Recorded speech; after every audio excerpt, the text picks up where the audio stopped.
And welcome into the Friday edition. Robby and Rexrode, 102.5, 106.3 The Game, brought to you by First Horizon, Big Bank Muscle, Small Bank Hustle. Visit firsthorizon.com/get it all. Robby Stanley, Joe Rexrode, Ian Safar here with you on this Friday morning.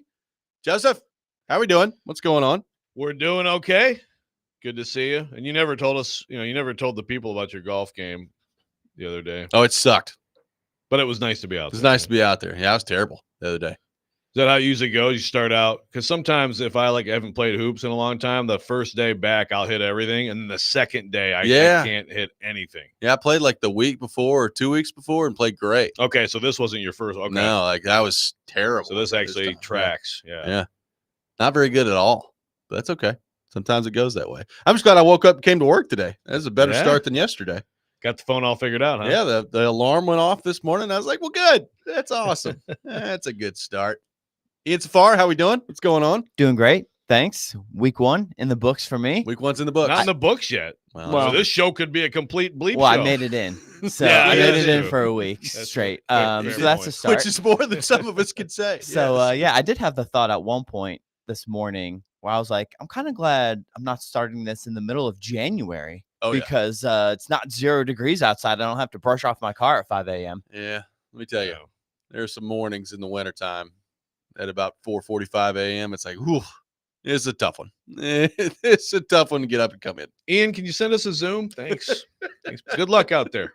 How many times did we leave Keezer out, with bad weather? Just Keezer, you got in okay? Keezer, you good? You. Okay. All righty. We'll see you next week. Good stuff. Pampered. Yeah, we are pampered. We got a lot to get into on the program today. Speaking of pampered, our favorite pampered guest at 7 o'clock, Jared Stillman, will be on the show with us. So we'll get into the Predators with Stilly.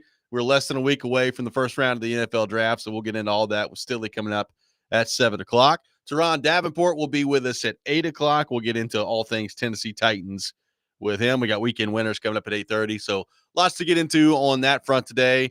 We got some more college football talk, specifically with the portal and what in the world is Tennessee going to do at quarterback, coming your way later in the program as well. But, Joe, let's begin on the Predators. So, the schedule in terms of how they're operating their end of season media stuff is now out. The players are talking today. So we'll hear from, Stamkos and Forsberg and most of your veteran guys today at around 4 o'clock.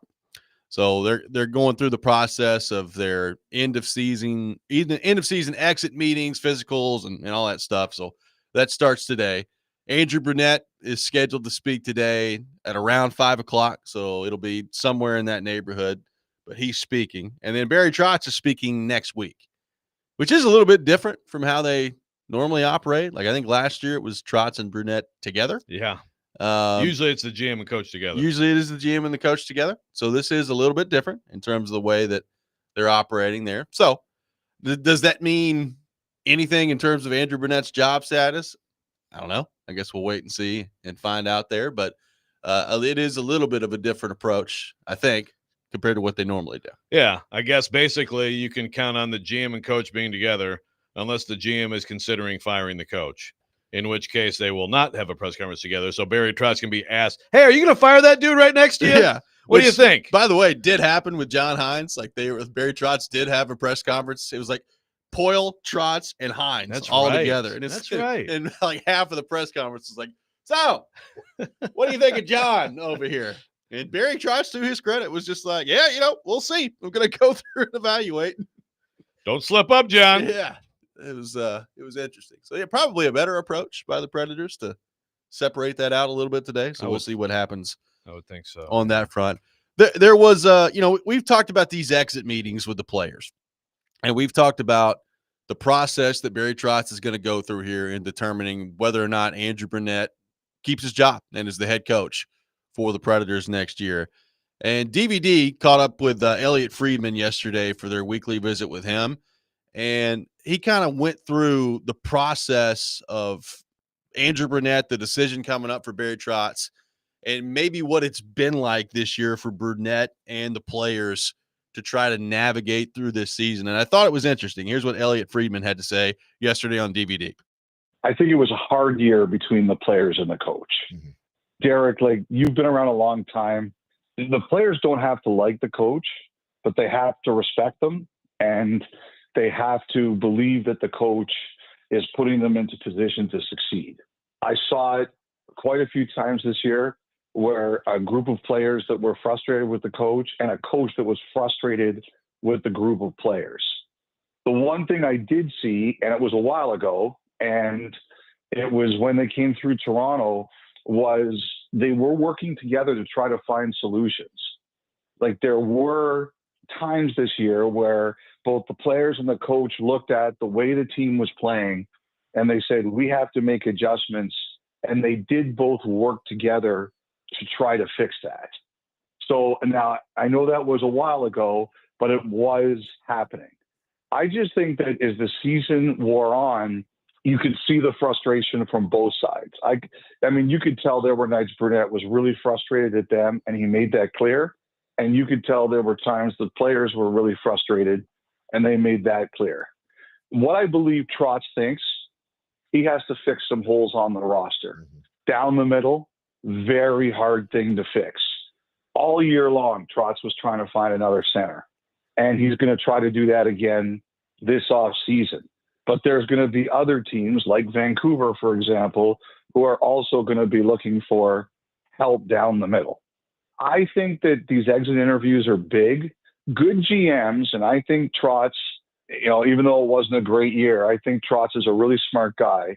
I think he's going to listen to what his players have to say. So I thought that was pretty interesting from Friedman. Not that it's necessarily anything groundbreaking, but he talked about it's been a tough year at times between the players and the coach, and he talked about how the players have to believe that you've got solutions and that you're going to be the right person for the job there. So there's a couple things on that front. What did you make of kind of his thoughts between the players and the coach and that dynamic and how things played out this year? And then I'll get your thoughts on something else that stood out to me after that. Yeah, it's a key point. It's like you can like someone. Again, I make the comparison to the Titans. I think Brian Callahan's a very likable person. There was a whole bunch of talk last year about, and it's not the same, but I'm just saying there's a lot of talk about, people can talk openly and it's a different atmosphere, but it's, players like, everybody's getting paid here. And so even though the coach is technically your boss, it's like, does the boss know what he's doing? Like, is this guy putting us in the best position? So I feel like it's like, like these exit interviews and things like that. Like if I'm Trotz, I don't care as much about the personal stuff if there's any of that, And again, I think people like Andrew Brunette. It's just like, do you think this guy's good? Do you think, is he maximizing this roster? Is he pushing the right buttons? I mean, that's the question. Yeah, that's the question. And if he's not, I think you have to make the decision to go ahead and move on if you're Barry Trotz. Like, I'm really interested to see is probably not the right word because I don't know how much detail we're going to get out of what people say in exit meetings here. But look, I'll be honest with you, I'm interested to talk to Stamkos today. I'm interested to talk to Marchessault today because they're going to be asked a lot about the coach, and I'm interested to see what they say and what their thoughts on this year are. And that's just from a media standpoint, much less what they say with Barry Trotz, behind closed doors and when they're asked about it. So that's going to be pretty fascinating to me today to keep an eye on there. The other thing is this that Friedman said that I think really highlights where they're at right now with their roster, and in some ways how difficult it may be to bring in some help next year that makes immediate impact. Friedman talked about Trotz was looking for a centerman all year. Trotz has been looking for a centerman basically since the moment he took the job, right? Like, he has been looking for a game-breaking type of centerman. And yeah, he's been looking for it in the draft. Like, he's been trying to move up in the top 5 the last couple of years. He's going to be in the top 5 this year. So maybe he gets it in the draft organically that way this year. But Trotz has been looking around for a centerman to add to this group for a long time, and he hadn't found one. And that goes to show you how difficult that is to find and acquire in today's NHL. So I have no doubt that he is going to be looking for one this offseason, probably via trade. But what is the likelihood that you're going to be able to find one? That is a very difficult thing to do in the NHL. I mean, to me, it's the lottery is just gigantic because if you can get into that top 3, then you can, again, like you've said, maybe they still go, they don't go that route, but then at least that you probably know that you are going to have one of those top 2 centers available to you, and then that's the best way to do it. And I mean that's. Not that there couldn't be a trade, but just like Elliot Friedman said, it's like, there's so many teams out there. It's hard. Teams don't want to get rid of their good centers. It's slim pickings, and so and the way the Preds roster situation is and contract situation is right now. I mean, how much can you really do? I mean, maybe there's a big trade, maybe a big move that we don't foresee, but after this year with some of these guys and their performance and their age makes it less likely. 615-737-1025, our phone number. The offseason has begun for the Nashville Predators. We'll take your thoughts on what should they do with head coach Andrew Brunette and how do you fix it this offseason to get back to a spot where you're competitive next year. More on that coming up next. Robby and Rexrode, 102.5, 106.3 The Game.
Welcome back in, Robby and Rexrode, broadcasting live from our Busy Bee Plumbing, Heating, and Air Conditioning Game Nashville studios, home of the $99 yearly Beehive membership, where the buzz is always about great service. Robby Stanley, Joe Rexrode, Ian Safar here with you on this Friday morning. Talking Predators, the offseason is underway. Going to hear from some of the players today, which could be interesting. Going to hear from Predators head coach Andrew Brunette later today as well, and then Barry Trotz at some point next week. So that day and time has not yet been finalized, so I don't know. I guess maybe some of it depends on just how much thinking is Barry doing this weekend. This is what I would ask, and I'm sure this is how Barry Trotz is approaching it, but do not have that press conference until you've made your decision. Like Barry Trotz available Wednesday. Yeah, we still going through. No. Which I'm going cancel to the press conference. I'm going to be honest with you, may happen. It may go down. Probably make a decision here in a few weeks. I mean, you talked about the Hines thing. How long after that presser did the Hines move get made? 2 weeks later? Probably longer than that, right? Yeah. But just press conference once a move is. So then we'll know. Press conference called. Andrew Brunette has not been fired. That means Andrew Brunette is coming back as coach. You would think. That's how it must be. We'll see. Please. We will see. Austin from Clarksville asking who would be some options for the Predators to trade for this offseason via center. I mean, it's always hard to predict like the trade options because a lot of times those just kind of happen. Yeah, I have had people say, like Caleb on the text line, God bless him, keeps texting in about Tage Thompson. I understand the idea. I don't think Buffalo is going to do that. If you say his name enough times, it might happen. Yeah, it is Buffalo, and they are not known to make the best decisions. But I don't think they're going to trade Tage Thompson. You know, Elliot brought up Vancouver in that clip we played in the last segment. They are looking for a centerman. I mean, they lost JT Miller. Brock Besser is not a centerman, but he's about to go. So they're like, their group is being reshuffled here. So they're shuffling the deck of what they've got. I mean, I think they're probably going to have to hold on to Pedersen because I just don't know how many people are going to trade for that contract right now based on the production that's fallen off the cliff the way that it has. And all the other crap that happened. And all the other stuff that went on with him. So, like, it's a pretty radioactive situation with him right now. But, like, a guy like that, I'm not saying him specifically, a guy like that, could you look around the league and look, I say the Predators' exit meetings are interesting. The same thing kind of applies with other teams around the league, right? Like, does somebody at one of their exit meetings walk up to the management group and say, hey, I've really enjoyed my time here, but I'd like to move on. That does happen. Sure. In the NHL. So could you get yourself in a situation where you could take advantage of that? But Joe, frankly, like that's basically what it takes. It takes either an organization souring on someone, an organization realizing they're not going to be able to pay someone, or trying to get out a year early from a contract situation where the organization is convinced that player is not re-signing with him. Like, that's basically your options when it comes to trading for a high-level sentiment. How about a little salary retention on Pedersen? Yeah, maybe. They'd have to retain a lot of salary for me. By the way, Austin from Clarksville wasn't asking about centers. He was asking about coaches. Oh, he asked about coaches? Yeah, okay, sorry. That's okay. We can answer that one too, Austin. We'll answer all your questions, even the ones you don't have. Well, Carl, first of all, he asked Carl Taylor, which is, again, it goes back and forth. Probably not. We're going to get asked a lot about Carl Taylor, though. Like, I got tweets about him yesterday. There's a lot, always conversations about him when this comes up. I don't think that's a good idea from this standpoint. Like, I think you need a coach that Stamkos, Marchessault, Forsberg, Yossi, like those guys, O'Reilly, that those guys get behind. So whether that's Brunette or whether that's, I don't know, Mike Sullivan, if he gets fired by Pittsburgh, or, guys like that have been around, that have been coaches, that have won, I think that would probably be the way that I would try to go. Carl Taylor makes sense to me if you're in a rebuild and it's basically Milwaukee South. And it's like he's developed a lot of these guys, and it just totally makes sense. Yep. With this team, with this roster and these contracts, I think it needs to be a coach who has some skins on the wall in the NHL. Well, and I think, to me, if you're moving on from Brunette, that's probably part of your selling point to these players too, right? It's like, all right, I'm going to go get you somebody who has proven proven that they can win and that has proven that they can play the way or coach the way that you guys feel like you need to play. And that's the way we're going to go. Now, look, I don't think if you're Barry Trotz, you walk into this and you just give all the power to the players. Like, some of this is on them too, right? Like, this ain't just a coaching thing. So some of this is on the players and, pick your head out of your butt and go play better hockey next year. Like that's got to be part of the conversation here, regardless of who the coach is. But like, if you get through your exit meetings and you've determined that a coaching change is going to be necessary, I'll put it to you this way. I can't totally rule out that they would go Carl Taylor. I would be very surprised if that's the route they went. Yeah. It's just, you got to get someone who has more achievement in this league than Brunette. And you say this guy knows what he's doing. I mean, it happens all the time in this league. There's a lot of recycling, but also a lot of the recycling works pretty well. Yeah. I mean, not all of it, but some of these oft recycled coaches, like, they win at multiple places. And Torts is out there. You'll get John Tortorella. Please. So here's a question from Skyler. If the president position where the option is Schaefer, the defenseman, or the third best centerman, who would they take? I don't think that's possible, right? There's no way that's going to be possible. Like, if they're fourth, Schaefer won't be there. I would be stunned if he's there. Like, look, I've said it. Schaefer's the best player in the draft. Like, I think Schaefer, the defenseman, is the best player in the draft. And I think that's a pretty universal opinion. Like, I don't think that's – I think most teams would probably have it that way. Now, I do think this is a little bit different than the NFL draft. Like, you're not always taking like the absolute best player. Like San Jose, for instance. Let's say the best player was Misa. Like they graded out Misa, the centerman, as the best player. Well, you could go that route, but you could also say, you know what? We just took a top 5 guy in Will Smith 2 years ago. We had the number 1 overall pick last year in Celebrini. Like, we feel pretty good about our future at forward. And like those 2 guys, we got to get a blue liner. And then you go get Schaefer. So like, I don't think he's like far and away the best player. Like, I don't think it's Schaefer and then a 6-mile gap and everybody else, but I do think he's the best player. So I'd be stunned if the Predators were like 4th and he's still there. Yeah. I mean, the top 3 is probably going to be the top 3, right? Like, those 3 will go. Let's say it stays exactly the way it is. My guess is it's going to be some combination of Schaefer, Misa, and Hagens in the top 3. And then we'll see, how does Porter Martone fit into that? There's a couple other guys that could fit into the top 5 discussion there. But I think that will be the way the top 3 shakes down there. Like Roger McQueen, he's an interesting guy, but like I think that'll be the way it shakes down there. So I don't think the Predators will be in that situation. Frankly, let's say they were in a situation where 3 forwards were off the board. So you had what in your mind was the third best centerman, and then Schaefer was still there. If it was me, I'd probably go Schaefer in that situation. I think Trotz would probably go Schaefer in that situation. I think the fans might be unhappy about that, but that's probably the way I'd go. Yeah. Again, they need defensemen too. Right? Yeah. And they've been successful at identifying those and developing those.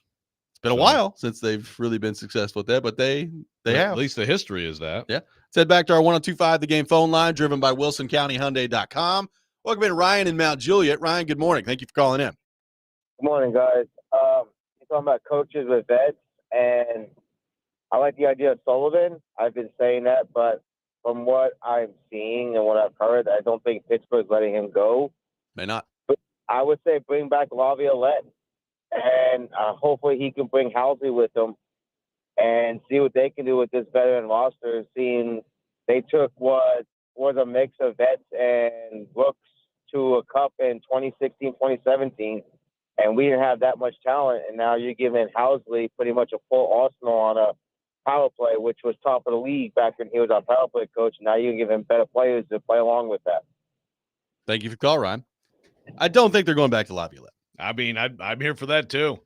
It would be interesting, but it's probably not going to happen. What's up with Lavi and the Rangers? I don't know. It's a good. I mean, there's fire Lavi chance. I think he might get fired. but that place has also been just a dumpster fire beyond him, just in terms of, in some ways, how the roster was handled. And then you've got the Truba stuff with how that kind of blew the team apart there. And I don't know if you saw this yesterday, but there's like this sexual assault thing with Panarin now. So I did not see this. yeah, the Athletic came out with, it's not, I don't think it's going to be like a legal thing moving forward here, but it came out that basically he was in trouble for that and had reached a settlement on that with an employee there. So there's all sorts of bad stuff going on with the New York Rangers. He probably, if I had to guess, he probably gets fired, but we'll see.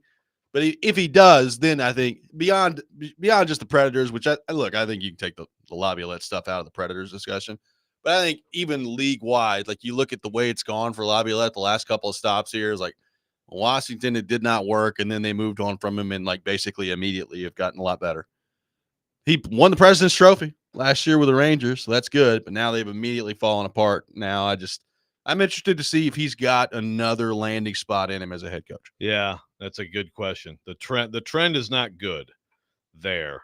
So, but yeah, I mean, obviously, I think here it's not, and I understand the idea there of Housley. I don't know how much credit he's very good, assistant coach, but I don't think that's the way they're going to go. Yeah. The Sullivan thing is interesting in Pittsburgh. Like, is Pittsburgh going to move on from him? I mean, look, I think he's a great coach, so they may not. There's been a lot of chatter about that. We'll see.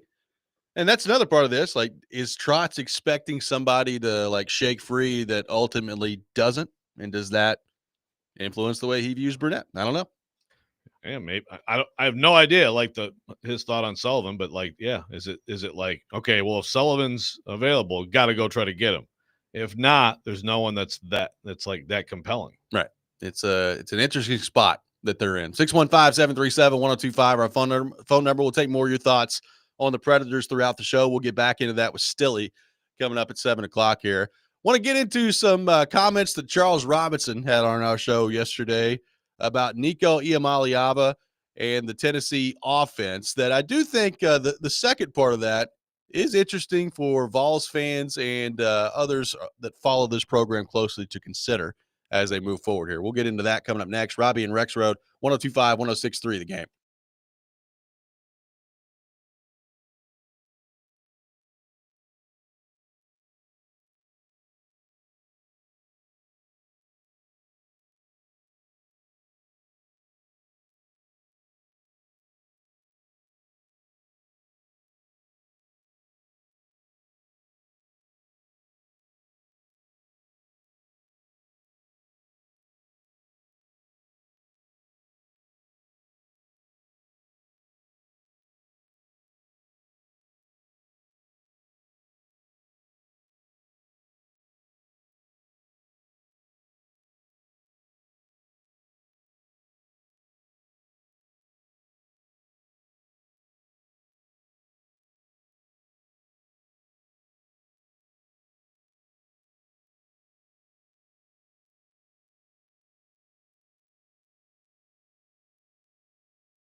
Welcome back in, Robby and Rexrode, 102.5-106.3 The Game. Taking your thoughts on our phone and text lines driven by WilsonCountyHyundai.com, 615-737-1025. Well, Jared Stillman coming up at 7 o'clock. Teron Davenport at 8 o'clock. We're getting into all things Tennessee Titans with him. We had Charles Robinson on for his weekly visit yesterday. If you missed it, check it out. Robby and Rexrode, Apple, Spotify, TheGameNashville.com, wherever you get your podcast. Really good stuff with Charles. Yet again, we're going to get into some more things that Charles had to say on the quarterback front a little bit later in the show. But we brought up the Nico Iamaleava situation with him yesterday, and it led to kind of a more general discussion about Tennessee's offense and the way that that's viewed in the NFL from evaluators. And it was an interesting discussion that Charles brought up. Here's what he had to say yesterday on our program.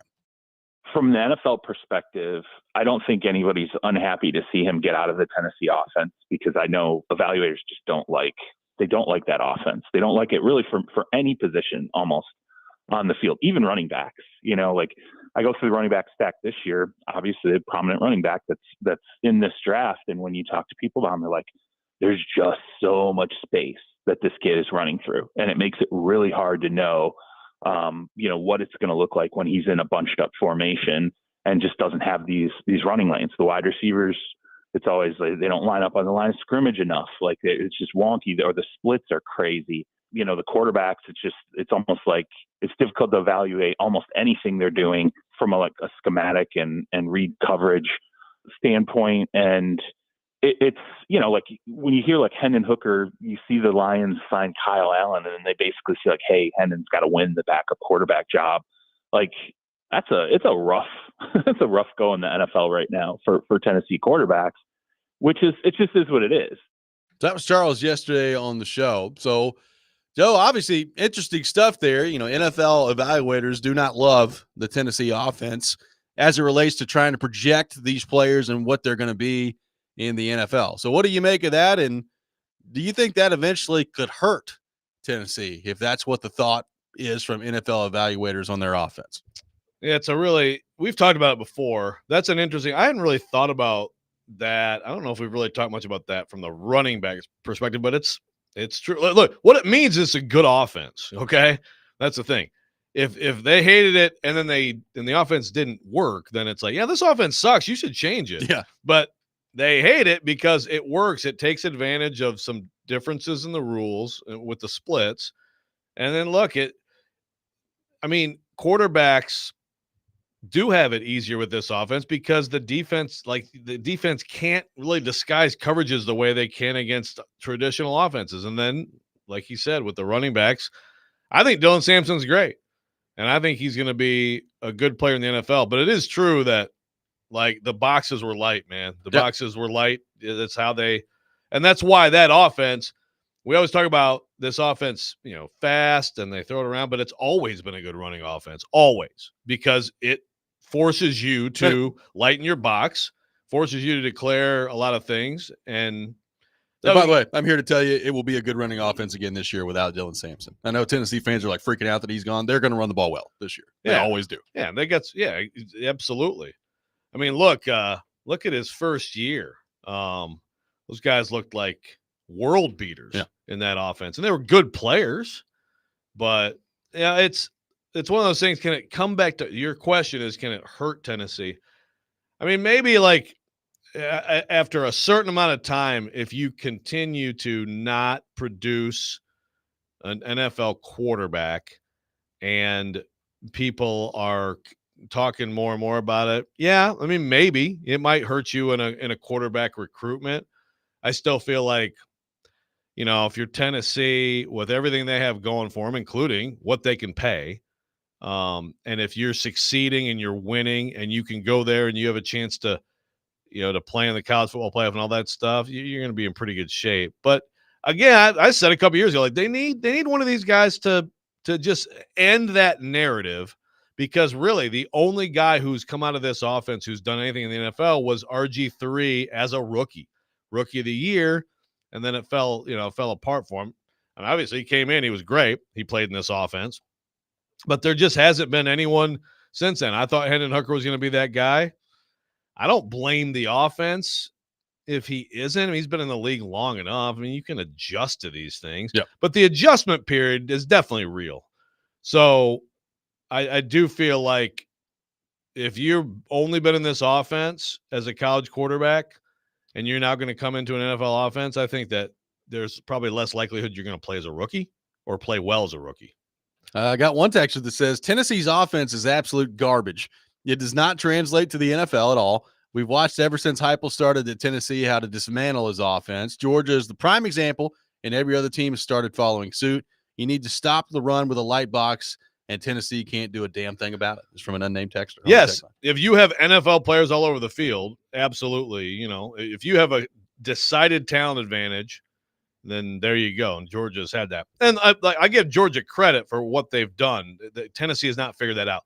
I don't know that I would agree that every other team has started following suit. I just think Tennessee just they haven't been as good in the last couple of years in a lot of spots. I think it's more that. I mean, maybe there's some level of quote unquote figuring out. But again, this offense has now been in college football for 20 years. Look, or close to it. Man, go back and watch the Alabama game. Man, Nico missed about 4 throws with that game. They were right there. Open. Now, granted, go back and watch the Alabama game. Jalen Milroe missed about 6 throws where that game could have been. I mean, look, if quarterbacks hit throws in that game, it could have been like 51-45. Like it was crazy how much was available. Yeah. There. But like I think some of it has had more to do with execution than anything else. Cam says too much space and weird splits. Shake my head. Maybe that's what you're supposed to do on offense. Just the typical NFL offense is very basic, and most refuse to change. Now it is a different second sentence there. I can't agree with. You can't do that in the NFL. Like you can't line up the way Tennessee lines up in the NFL. It's against the rules. Yeah, but I agree. Again, it works. It's a good offense, so I'd keep doing it. I'd win and keep doing it. I think it's a huge. Well, you know, that's the thing. It's like this would have been a huge year for like Nico, the offense, all that stuff had Nico stayed. Yeah. But it is like it's important that Tennessee offensive line and receiver wise gets better because receivers in the NFL too. You know, it's not like Jalen Hyatt has lit the world up in the NFL. Yep.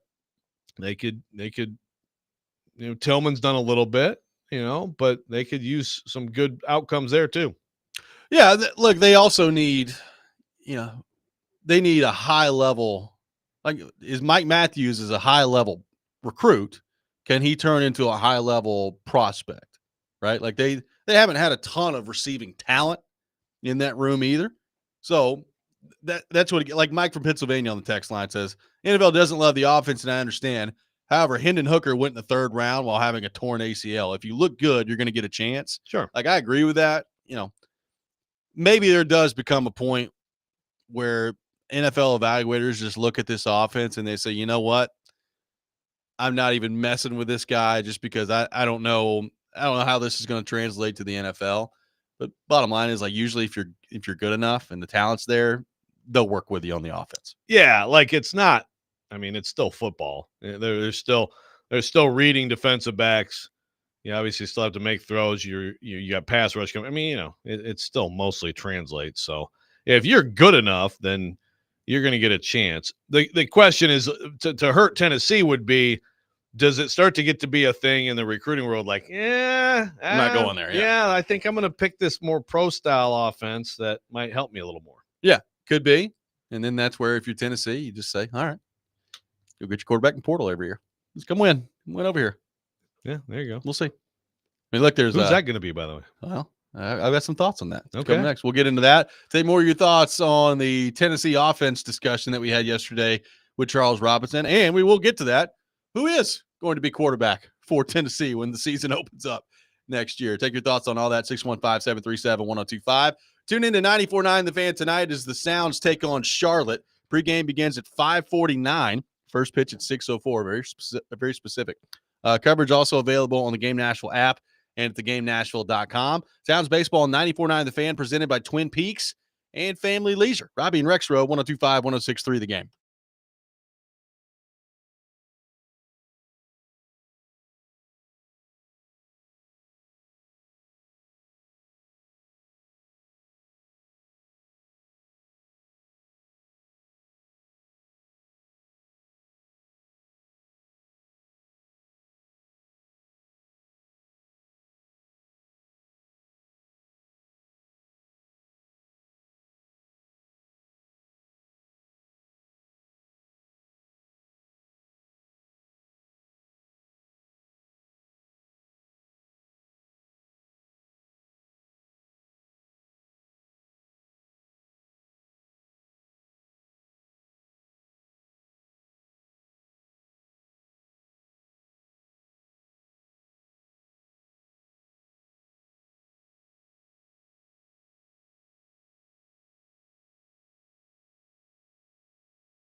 Welcome back in, Robby and Rexrode, 102.5, 106.3 The Game, brought to you by First Horizon, big bank muscle, small bank hustle. Visit firsthorizon.com/get-it-all. Robby Stanley, Joe Rexrode, Ian Safar here with you on this Friday morning.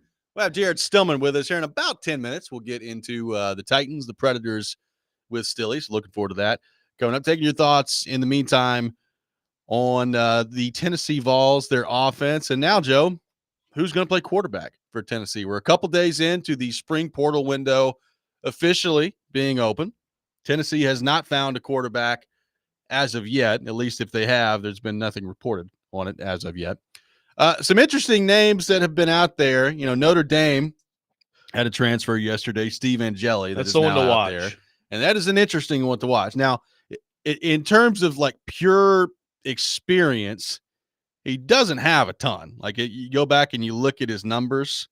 I think in 2023, he threw 44 passes. He completed 34 of them, so it's a good percentage. 504 yards, 7 touchdowns, and a pick. And then last year, he threw 36 passes, 268 yards, 3 touchdowns. So you're talking about a player that's been a backup quarterback that is now potentially available for Tennessee. We'll see what happens on that front. But that was a name circulating Vol Twitter yesterday that got the folks riled up. Nothing on this point as of a landing spot, though, as of yet. And it's an interesting situation. He certainly could be an upgrade over Merklinger. But like you said, he's a backup. He's in there because he lost the job to Cameron Carr, grandson of former Michigan coach Lloyd Carr, who that was a big controversy when he picked Notre Dame in the first place. So if you're a Tennessee fan, look at this situation. You hope it means that Cameron Carr is just ridiculously good. Yep. And this guy just hasn't quite gotten a chance. I will say, too, good for Riley Leonard. My goodness, they got all the way to the national title game. But also, even Riley Leonard last year left something to be desired at times. And I'd say maybe like overall, but again, terrific runner, made a lot of plays. He made some big plays. But it's not like they had first-round quarterback play last year. Yeah, Joe Burrow wasn't in there. Yeah, and this guy. So this could be an upgrade for Tennessee. This could be the best-case scenario. I don't know that I'd be excited about it. You know, if you care about like his actual recruiting program, he was like a 3-star, like a composite 3-star quarterback. Kind of profiles as back up at the top level and maybe a guy who, is a starter, highly productive, maybe one step lower. But, one thing I really don't know is in terms of like skill set, like is he mobile? I really don't know much about him in terms of, you haven't had much chance to watch him play. Yeah, and played a whole lot. But I think that kind of tells you where things are at right now. Like unless Tennessee is, having conversations behind the scenes right now with players that we don't know about, which you always have to leave the door open in today's day and age. Unless it's something like that, the options that we know that are out there right now, like none of them I don't think are going to get you overly excited if you're a Tennessee fan, which leads to the question, Joe, like, do you think that this is leading to Jake Merklinger being the starting quarterback for Tennessee in the fall, or at least like when they're going to end up with some quarterback here just because they need another body in the room. So they're gonna have somebody. It's just gonna be interesting to see who it is. Or should the expectation, if you're a Tennessee fan heading into this process this week, and your expectation was go find a starting quarterback that is the guy coming in, should your expectation at this point change to, well, go get somebody that can compete with Jake Merklinger for the starting quarterback job? Right now, I think your hope is still what you said, which is you guys are negotiating with Avery Johnson, right? Yeah. Or whoever, someone who is locked in at a place. Hey, look, think about that. And I absolutely, I don't have a problem with this stuff. Is what everybody does. So, like, I do not have a problem with Josh Heupel and his staff doing that. No. People, this is what happens. But if you're one of those quarterbacks, you're committed. You've gone through all this stuff. You've been paid. So, it's got to be something probably ridiculous for a lot of these guys. It's like, look, there is a reality of actually, I like my teammates, my school, my coaches, etc. That does happen. There are people who feel loyalty. I know it's a crazy concept. It's also almost May. Yeah, there's that too. Right. And so, like, to pry someone who is kind of locked into something, it's almost like, I mean, I guess one beyond money, but one selling point is like, is there a good quarterback? Because, Belichick got the kid from South Alabama. But again, that's bumping up a level. I mean, and he is a very talented guy, but that's bumping up a level. But, like, is there somebody who has doubts about, like, man, we look like we're going to go 5-7 next year, who you could say, look, you put us in the college football playoff. Would you like to play in the college football playoff? I mean, like, right. It's got so many different factors to me would have to be there for them to really have a chance to pry one of these really good starters with somebody. Merkslinger better be putting in some work. Maybe you have to play. He may be. It may be Merkslinger time. Right. I think he's talented. I think that, and he's been in the system. I don't buy. We have Stilly coming on next. I've heard him talk about, this first-year guy in this offense. I think a veteran quarterback, you might have a little bit of bumps early, but I think over the course of a summer in camp, if you have someone talented enough, that'd be fine.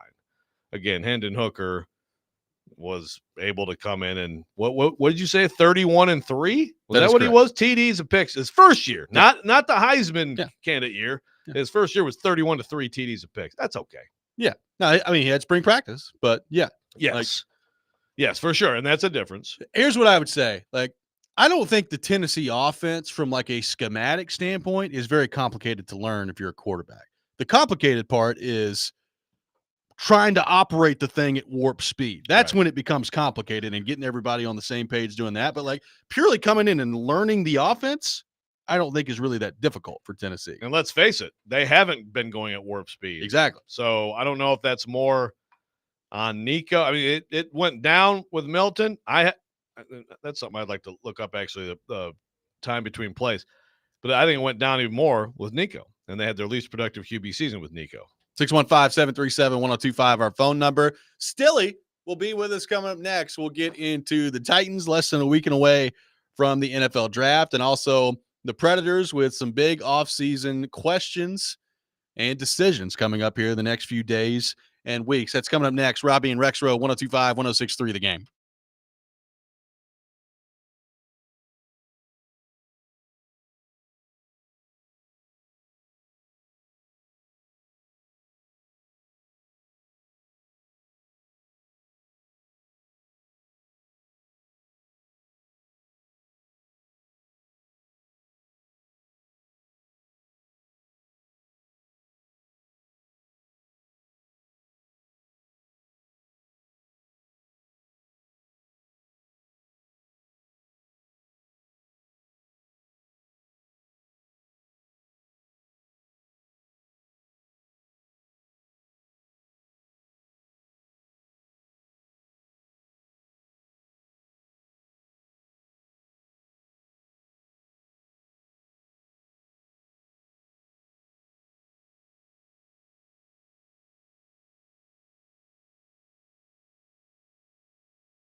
Hour number 2, Robby and Rexrode, 102.5, 106.3 The Game, brought to you by First Horizon, big bank muscle, small bank hustle. Visit firsthorizon.com/get it all. Robby Stanley, Joe Rexrode, Ian Safar here with you on this Friday morning, and we welcome in our friend Jared Stillman to the program. Stilly, good morning. How are you? I'm fabulous. How are you, gentlemen? We're awesome. Appreciate you taking time to be with us this morning. So, Jared, let's begin on the Preds. Obviously, some big decisions coming up from Barry Trotz as to whether or not Andrew Brunette is going to be the head coach. It's interesting to hear him talk on your show because, like, he says some things with you that makes me think, all right, well, Brunette's coming back next year, and that's just going to be what it is. And then, like, in the middle of him saying that, he'll switch and he'll say, but I got to get through this evaluation, and I'm going to listen to what the players say. And I heard Friedman on with DVD yesterday talking about how it was a tough year between the players and Andrew Brunette, and they got to feel like they can trust the coach, and we'll see if they feel that way. So I don't know what to think as we sit here today on Friday, the couple days after the season is over, about what's going down with Andrew Brunette. Where do you stand of your expectation as what happens with Andrew Brunette as Predators head coach? So when Trotz came on the show, I actually told you this, I think the day before, Robby. I was like, I am not going to ask him, so are you bringing the coach back? Right. Because I felt like if I jumped into the interview and said, so are you bringing the coach back, he was going to give me some canned answer, probably about an evaluation process and everything else. So I gave him my theory, which is that the Predators are a more loyal organization than 95% of the organizations in the NHL, especially when it comes to the coach, and that Barry Trotz was given an extended leash by David Poile. And so because of that, I think that he's giving Andrew Brunette an extended leash. And I said to Trotz, that's my theory. And Trotz basically said, correct me if I'm wrong, that's pretty good theory. And then went on and on and on about the tough year that they had and how Brunette's learning from it. And he's still a good young coach and all this kind of stuff. Yep. So finally, I just decided, I was like, well, it sounds like he's coming back. So let me just ask it. I said, so are you ready to say that Andrew Brunette's coming back? He's like, well, I can't go that far. And it was like, but it kind of feels like you did. So, Ian, do you still have access to the guarantee list? Yes, I do. Let me go ahead and put one in here right now. Oh, boy. I guarantee Andrew Brunette returns as coach Okay. for the 2025-2026 season. So who do you guys think the Preds coach will be next year? Did you guys hear the interview? Did you not hear that and think, yeah, he's coming back? I did, but I also, I put credence into, I think if you're him, you have to, these exit meetings have to play a big part of it because, I know people say it's exit meetings. What's the big deal? You know this, things happen at these things. Ryan McDonough walked in there last year and said, hey, can you please get me out of here and go back to Tampa Bay? So I'm leaving the door open for that, but it did feel that way after the interview. I actually kind of like the theory of he's probably bringing him back, but he's keeping his options open to see who shakes free. And then if nothing, maybe there's someone in mind, and if it doesn't happen, then okay, then can continue on with this. But if Mike Sullivan, for example, happens, and it's like, okay, this is exactly the guy with this core of players that we need. Guy with skins on the wall, instant respect from these veterans, totally changes the math on things. If I was the general manager, I would be taking Joe's approach to that, but I actually think Robby's right. I think Barry Trotz has probably creaked the door open, maybe 5% of if Jonathan Marchessault and Steven Stamkos walk into these exit meetings and say, hey, Andrew Brunette's a good guy, but this isn't the right coach for us, that may play an impact. Or if, I can't ever imagine Roman Josi walking into one of these meetings and saying, we need a new coach, but hey, maybe he does. If that's the sentiment that Trotz walks away from those exit meetings with the veteran players, because Fedor Svechkov's not going in there to say they need a new coach. Right. But if the veteran players walk out of there saying, hey, we don't think we can win with this system. I know that, they won some games last year with it. I know the Panthers won some games with it, but that's why they moved on to Paul Maurice. We don't think we can win with this system. Then I think that could have a pretty large effect on Trotz, because the one thing I do know about Trotz is if the players tell him that they don't believe in the coach, I cannot imagine Trotz I said this yesterday because Derek asked me this question. He said, do you think that the reason why Trotz was so quick to get rid of Hines, but may not be quick to get rid of Burnett is because he hired Burnett? And I said, I understand the thinking, but I don't think that Barry Trotz's pride is going to get in the way. If he doesn't think Andrew Burnett can do the job, then I think he's going to fire Andrew Burnett, even though he hired Andrew Burnett. So I think that there is a chance that the players, if they give Trotz the impression that they do not believe in the coach, then I could see Trotz making a move. I don't see Trotz sitting there saying, well, I could go get Mike Sullivan. Well, I could go get Spencer. Well, you can't get Spencer Carberry, but I could go get, John Tortorella or whomever. I could go get Lane Lambert off of Toronto's bench. Yep. I just don't see Trotz doing that. I think it's more so if the players don't believe in the coach, then I think I'll make the move. So we had Charles on our show yesterday, Jared, and he talked about Shedeur Sanders and quarterbacks basically 2 through 5 in the draft. And look, he thinks there's a good chance Jackson Dart may jump ahead of Shedeur Sanders. He talked about Milroe getting some buzz, which I guess adds up to him, showing up to the draft in Green Bay. But as we sit here less than a week out from the draft, do you buy into Shedeur sliding, maybe being the third quarterback, maybe even being the fourth quarterback taken in the draft? What's your thought on all that? Joe, if Shedeur Sanders is the fourth quarterback taken in the draft, will you then admit that he was a TV prospect? No, that's a stupid thing to say. Are you still saying stupid things?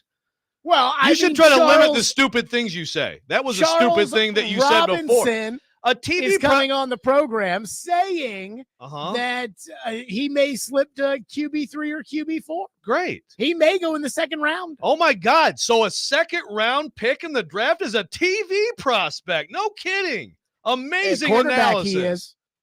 So here's what I would say. When you say dumb things, you should just try to distance yourselves from them, not bring them back up. But Robby brought it up. So Robby kind of trapped you in this. So I give you a little grace. Prospect.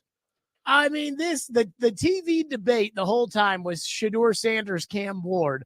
And now we're talking about is Jared, Tyler Shuck going to go ahead? This happens every year, Jared. Carson Beck was the number one quarterback a year ago when everybody did their early mock drafts. That happens all the time. Will Levis, the odds are on him going number one overall 3 years ago, and he went in the second round. So now Shedeur was a TV prospect because you watch Stephen A. Smith all the time, I guess, and you somehow dictate your life by that. And they don't retire jerseys for TV prospects. That's right. That's exactly who they retire jerseys for. Very good point. TV prospects. That's exactly who they do. That's like Bill Cowher in the Hall of Fame because he was on TV. He's infallible. He's got his jersey retired. There's nothing you can say about it. He's in the Hall of Fame. Bill Cowher is in the Pro Football Hall of Fame. I mean, it's because he was on TV. John Madden, again, was a fine coach. He won one Super Bowl coach for 10 years. He's in the Hall of Fame. You don't think John Madden should be in the Hall of Fame? You don't think John Madden should be in the Pro Football Hall of Fame? As a coach. He should be in the Pro Football Hall of Fame. Not as a coach. He should be in the Pro Football Hall of Fame. The contributions he gave to this game as a broadcaster, he should have his own wing. Well, that's a different argument. That's the contributors wing, and he's already in that. But he's in the Pro Football Hall of Fame as a coach. And I don't think John Madden's resume says that John Madden should be in the Pro Football Hall of Fame as a coach. If that's the case, put Gruden in the Pro Football Hall of Fame. Maybe he'll get there one day. Where to go? He might get there one day. Yeah. Would you put Gruden in the Pro Football Hall of Fame? Probably not. No. Okay. That's Madden's resume as a coach. So that proves that Shedeur's a TV prospect. I believe that NFL teams never looked at Cam Ward and Shedeur Sanders similarly. But TV did, and so everybody kept talking about Shedeur number 1, Shedeur number 2, Shedeur number 3, and because of that, he got hyped up. But, I mean, I read like what Albert Breer wrote at Sports Illustrated. Albert Breer said that he can't find a coach or a scout who will give him a first-round grade on Shedeur Sanders. I mean, I listened to what some of these guys are saying. I think it was Jeremy Fowler had a story at ESPN.com where he was talking to scouts and executives who said, yeah, we're not really worried about Shedeur Sanders' attitude. We're worried about the fact that Shedeur Sanders doesn't have a lot of talent. And that's because, again, Shedeur is a TV prospect. He played nobody in college, and he beat nobody in college. That's not and true. Because of that, he won some games. Everybody watched his games because they were on TV because Dion is a very, very skilled entertainer to get people to watch Colorado football. And so people knew him. And so TV was like, oh, yes, let's talk about this. Yeah. So again, the so reality was, your he's beef, not very good. your beef is with the argument shows that again that are like your North Star of your entire life. Okay. I mean, So- Mel so Kiper that- Jr. so because- is a TV draft analyst, and he has Shador as the #1 quarterback in the class. Okay. So what does And that? Bucky So what does Brooks that mean? Is a So what- TV Okay. draft analyst. So again, your whole And he's point. got No. Shador as the #1 Let's go back quarterback. to your initial point, which was Stephen A. Smith is friends with Dion, and he's just making this up so he can be his friend. No. Lewis Riddick, too. So okay. So that's the same thing with Mel.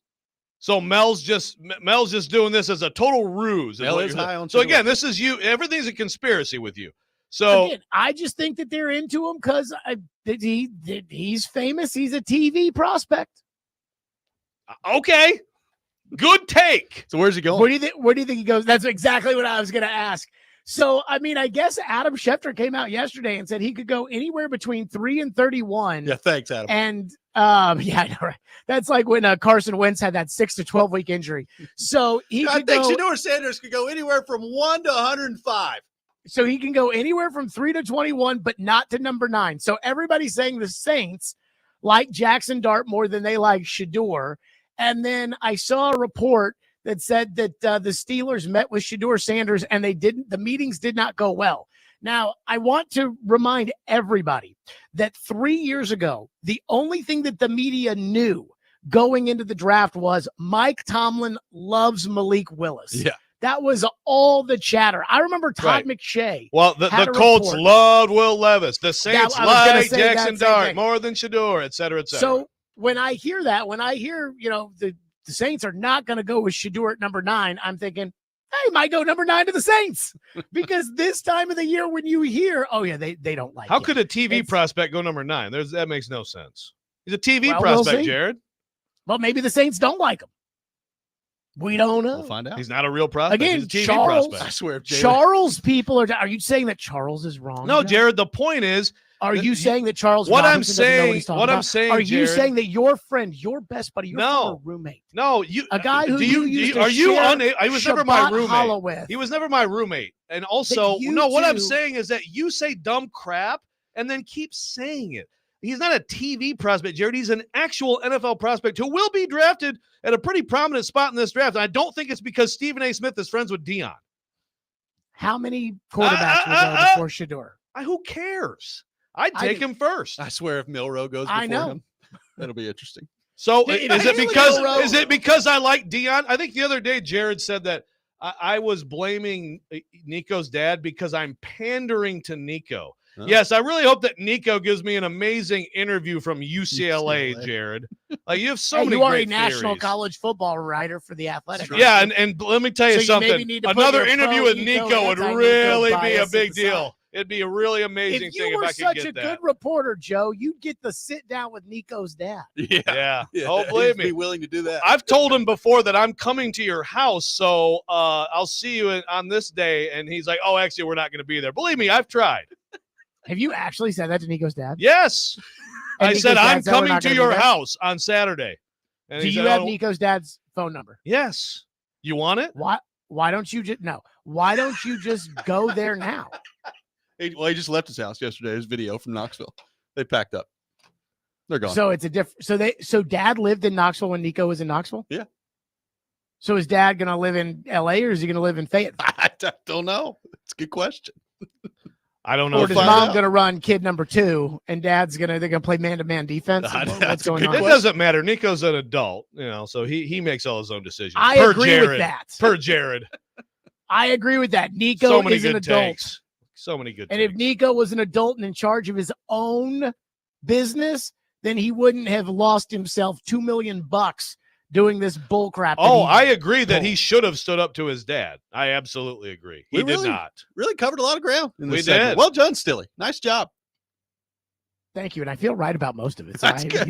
That's good. No surprise there. Stilly, we'll talk to you next week. See you guys. Jared Stillman, our guest. We'll react to what old Stilly had to say there. Coming up next, Robby and Rexrode, 102.5, 106.3 The Game.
Win an exclusive Keith Urban experience. Text in the keyword Keith to 615-737-1025 and receive a link to sign up for a chance to win all-inclusive tickets to the Eurostone Club at Bridgestone Arena to see Keith Urban. Plus, also a chance to win $1,000 in cash as well. Again, text in the keyword Keith to 615-737-1025. Appreciate Stilly for being with us in the last segment. So much. Joe, you have some notes that you'd like to go over here. I don't like Stilly coming on here and, trying to Ian is our producer.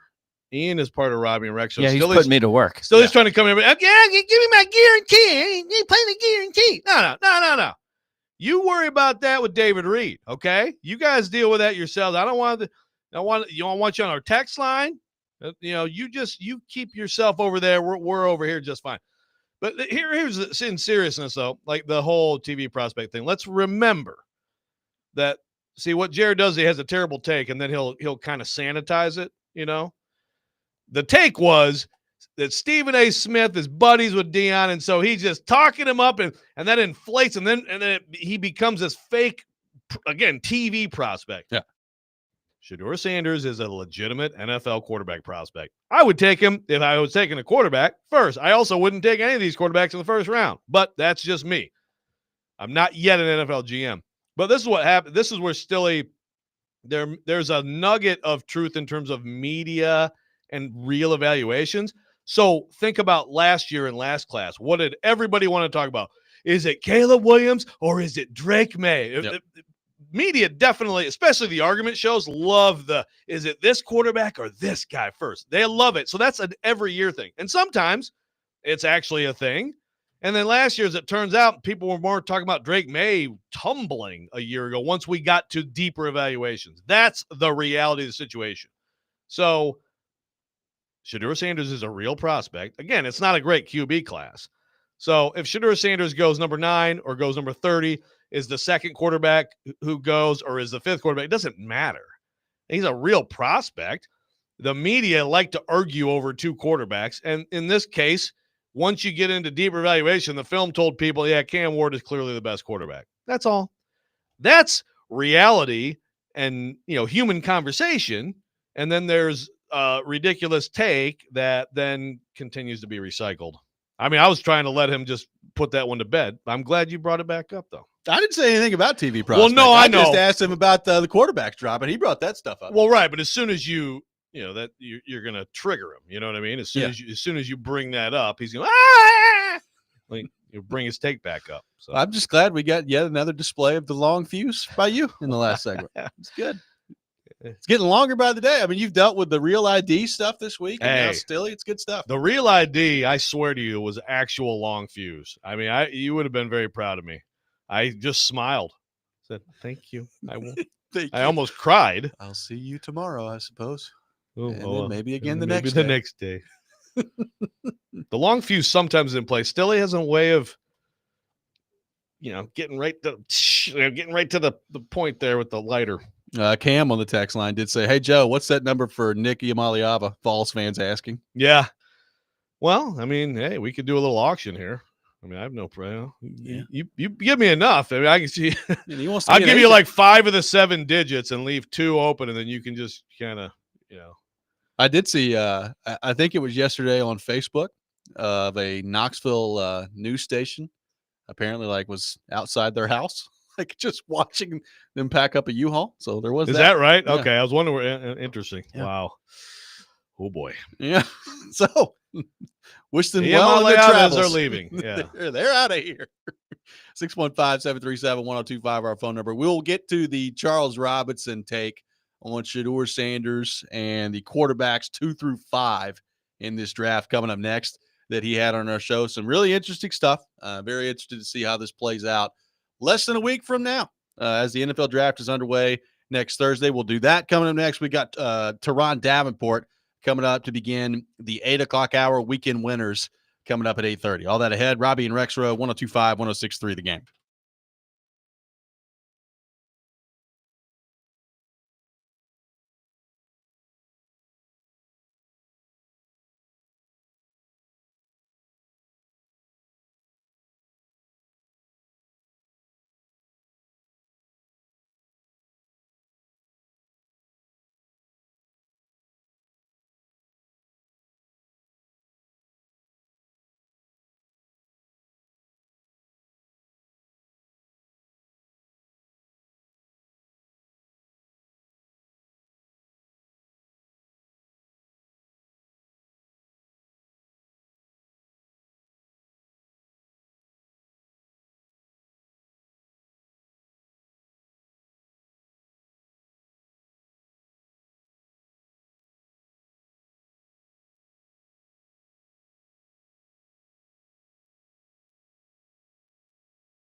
Tune in today to 102.5 The Game for Vanderbilt baseball as the Commodores take on Georgia at Hawkins Field. Pregame at 5:45, first pitch at 6 o'clock. Coverage also available on the Game Nashville app and at thegamenashville.com. Robby and Rexrode brought to you by First Horizon, Big Bank Muscle, Small Bank Hustle. Visit firsthorizon.com/get-it-all. Live from our Busy Bee Plumbing, Heating, and Air Conditioning Game Nashville studios, home of the $99 yearly Beehive membership where the buzz is always about great service. So we had Charles Robinson on our show yesterday, less than a week out now from the NFL draft, the first round beginning next Thursday. And he had a pretty interesting take on how this could go at the quarterback position as it relates to quarterbacks 2 through 5 in the draft behind Cam Ward. Here's what Charles Robinson had to say on our show yesterday. So first things first, like, got to dispel what kind of happened with the Giants, because I think it projected, oh, the Giants are having a workout with Shedeur. It's so late. We're pressed up against the draft. And, is this ownership? Is ownership stepping in and pressing the pick at 3?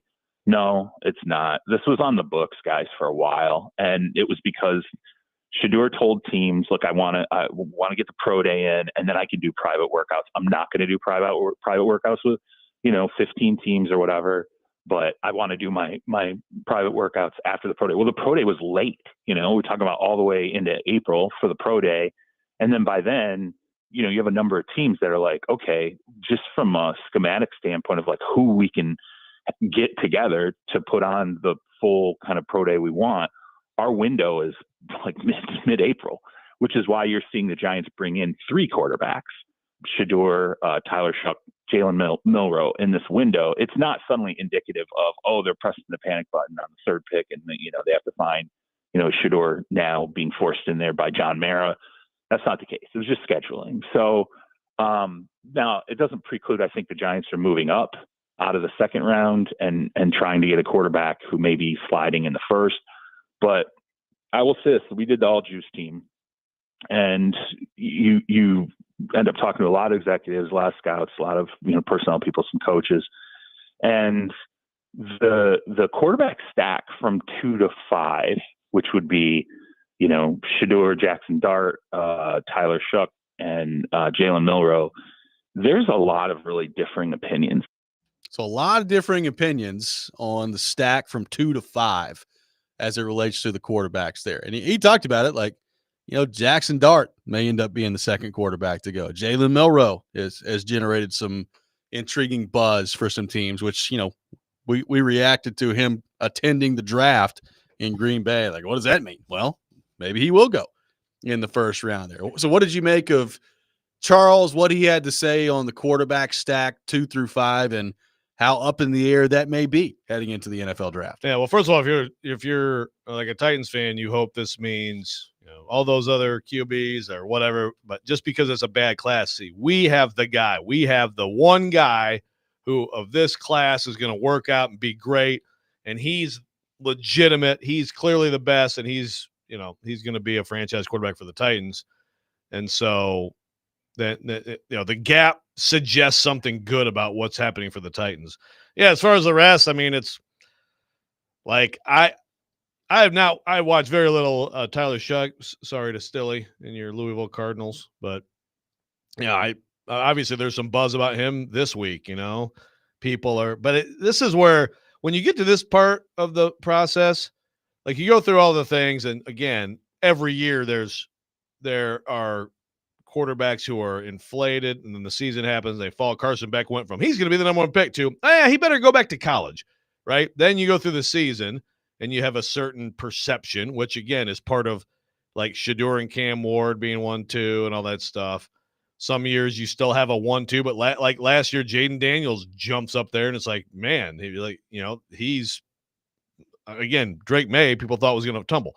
So you have these different points of evaluation where everybody gets through the film, everybody does the interviews and all that stuff. When you get to this point, I really suspect misinformation.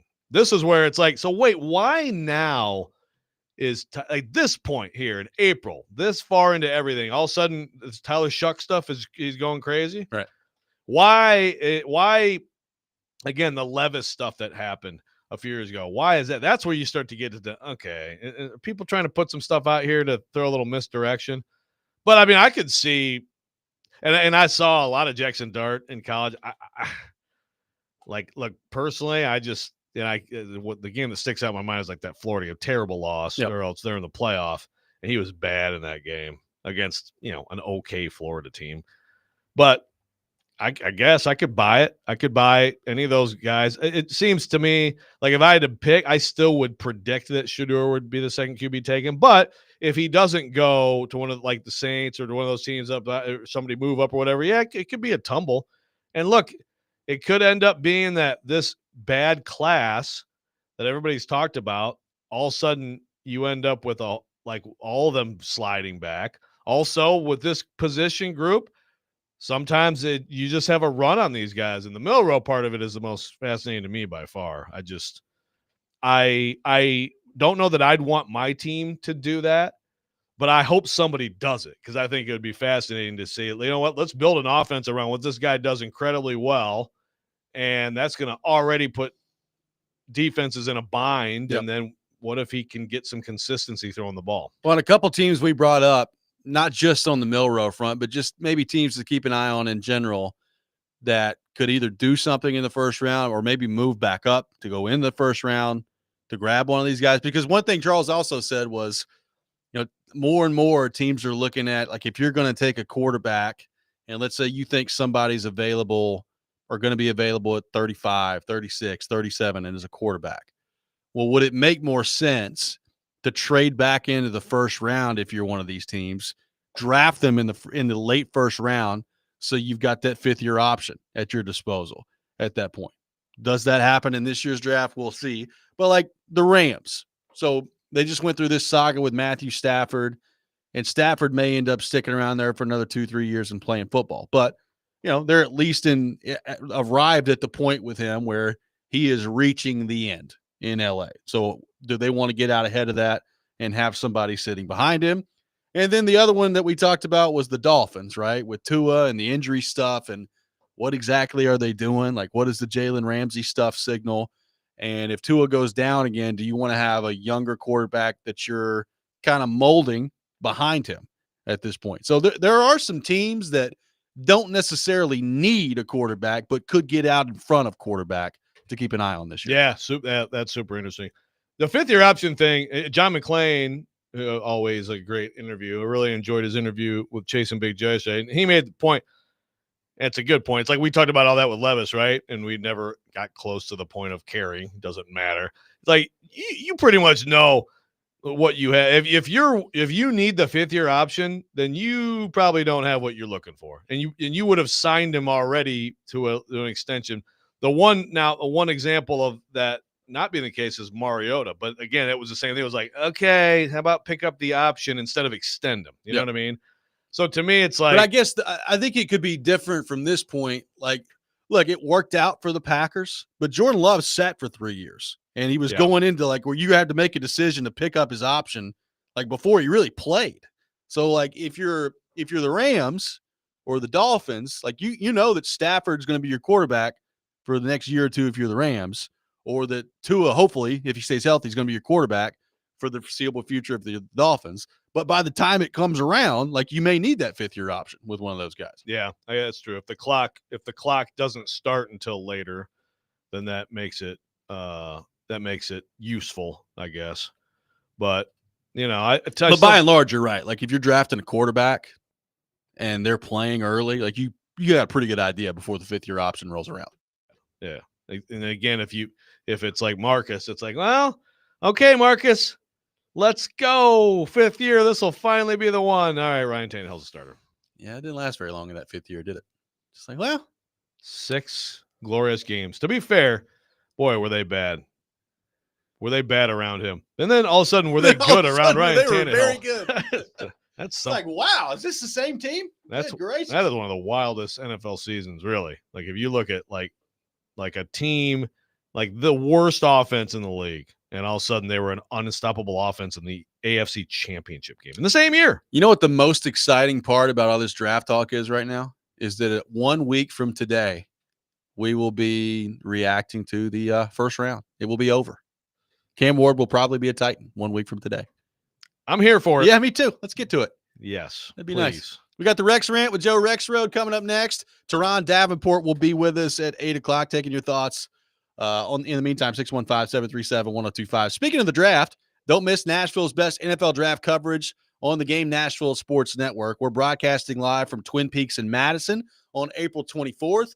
And on Friday, April 25th, we'll be live from Boom Boss Pizza and Watch Bar in East Nashville. Coverage beginning at 6 o'clock each day, presented by Hardee's, Parman Tractor and Equipment, Twin Peaks, Hiller Plumbing, Heating, Cooling, and Electrical, Shane Co., and Professional Home Improvements. Thursday will be on 102.5 The Game. Friday will be on Sports Talk 8:30. You're listening to Robby and Rexrode, 102.5, 106.3 The Game.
Sometimes he wakes up on the wrong side of the bed.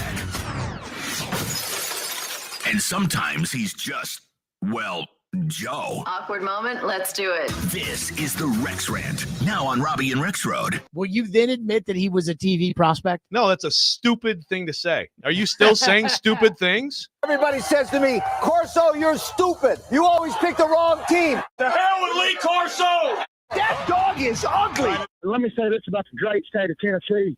Just come on down to Tennessee where there's no prostitution. They're all volunteers. So that proves that Shadur's a TV prospect. It is that time of the day. Time for the Rex Rant with Joe Rexrode. All right. That quote was from who? In what I don't context? know what guy that was, but I have heard that before. My goodness. I hadn't heard that one before.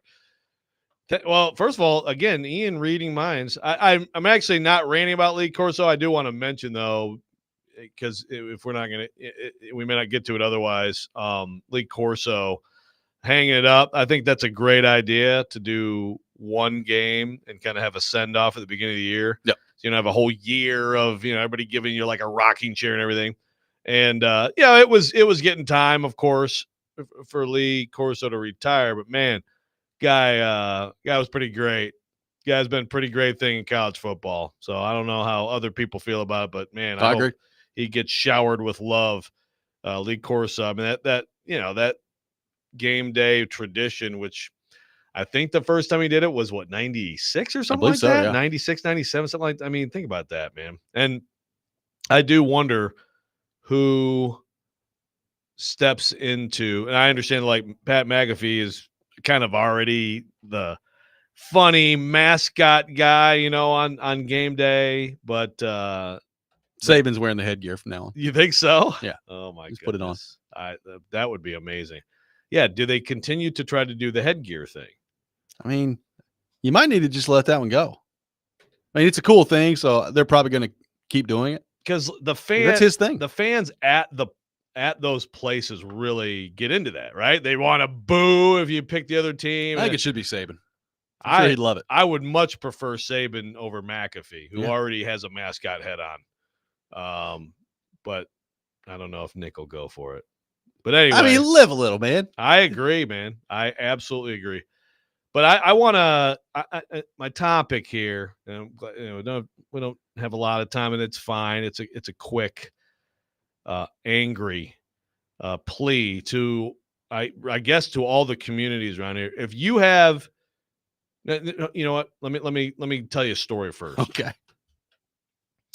So we have two dogs, and one of them really likes to, if he gets out, you never know where he's going to go. And that is Gus. Quinn pretty much comes back. Both of them come in and poop and pee in the house, but because only I walk them.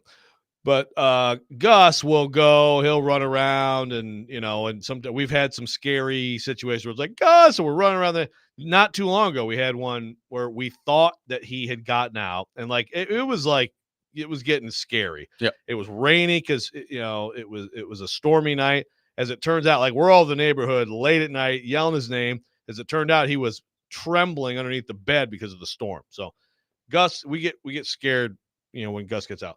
So a couple weeks ago, we're sitting, Katie and I are sitting downstairs, and Caroline comes in and said, Gus got out. I'm like, what? Yeah, we got to, Gus got out. Okay. So, all right, we need to start to look for him. And then her brother gets a text, says, please, you need to come outside and help me find Gus. Okay. So she tells him that, and he won't go. And I'm like, well, what the heck is happening? He's like, oh my, there's all this whole the yelling and everything. So Gus was up in her room. Gus was fine, and she knew it. There's this stupid game that these kids play. Have you heard of this thing called Assassins? Has anybody heard of this? I don't know if it's just my school district or if it's what, I don't know. But it's this water gun game, and they like play for money. So she was selling out her brother to these other kids at the school, so he would go outside and get shot with a water gun. Playing with our emotions about our little Gussie being outside. This is a sibling selling. I know. And it's I'm telling you, it's a thing where it's like, well, he ended up getting squirted, like after driving home from school. Kids were hiding at our house and jumped out of the bushes and with super soakers. Yes, with super soakers. This needs to be banned across the board. If you're a school, I don't know how we can do it, but we need to come together as a community, as school districts, as law enforcement. It's stupid, and these kids, they're playing for money. That's what are we doing here? It's like, wow, what can we do to make sure people come outside? Let's talk about the dog getting out. Okay. Cool. I mean, I will say, I was like, because usually I probably take her side, with him and arguments. I'm like, you just sold your brother out, man. Yeah, that is tough. And that blood bond did not last very long. Because he was like, I'm not going out there. I'm like, Gus is outside. What are you talking about? No. I'm like, there's no way she fell did right that. into the trap. I'm like, there's no way she did that. And then all of a sudden I look at her face like, oh my God, you did. You did it. For assassins. This has got to end. So if you've heard of this or whatever it's called, these kids trying to shoot each other with water guns, we need to ban it as a society. I am pleasantly surprised that like water guns and outdoor activities are still a thing with the youth of America. I suppose that's true. Yeah, I suppose that is true. They are at least outside doing things. This is the first I've been made aware of this, so I will be on the lookout for this. Apparently, that's sweeping our community. Billy from Bellevue says we played Assassins High School, but you had to take a marker to the neck. Those Sharpies could cut. There you go. That sounds. Somebody says this Assassins game has been going on for 10 years. Your boomerism is showing. Boomerism. I don't doubt it. I don't know. This is the first year that it's really I've never heard of this. Infiltrated our home. So I wouldn't doubt that. But like, it's gotten way too far. It's like, I mean, seriously, like I could give you a lot of examples of stupid stuff that's happened. Like one night, Brennan is yelling at one of his friends who's on his team because his friend's at Sonic. What are you doing at Sonic? Like, oh my, you can't go out in public. Really? Crazy stuff. God, go play. Throw the Nerf football around. Just something. 615-737-1025, our phone number. TD will be with us coming up next. We're less than a week away from the first round of the NFL draft. We'll get into all things Titans with Teron Davenport, Robby, and Rexrode. 1025-1063, the game.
ESPN's Turon Davenport, Talking Titans, now on Robby and Rexrode on ESPN, 102.5 The Game, and the Game Nashville app.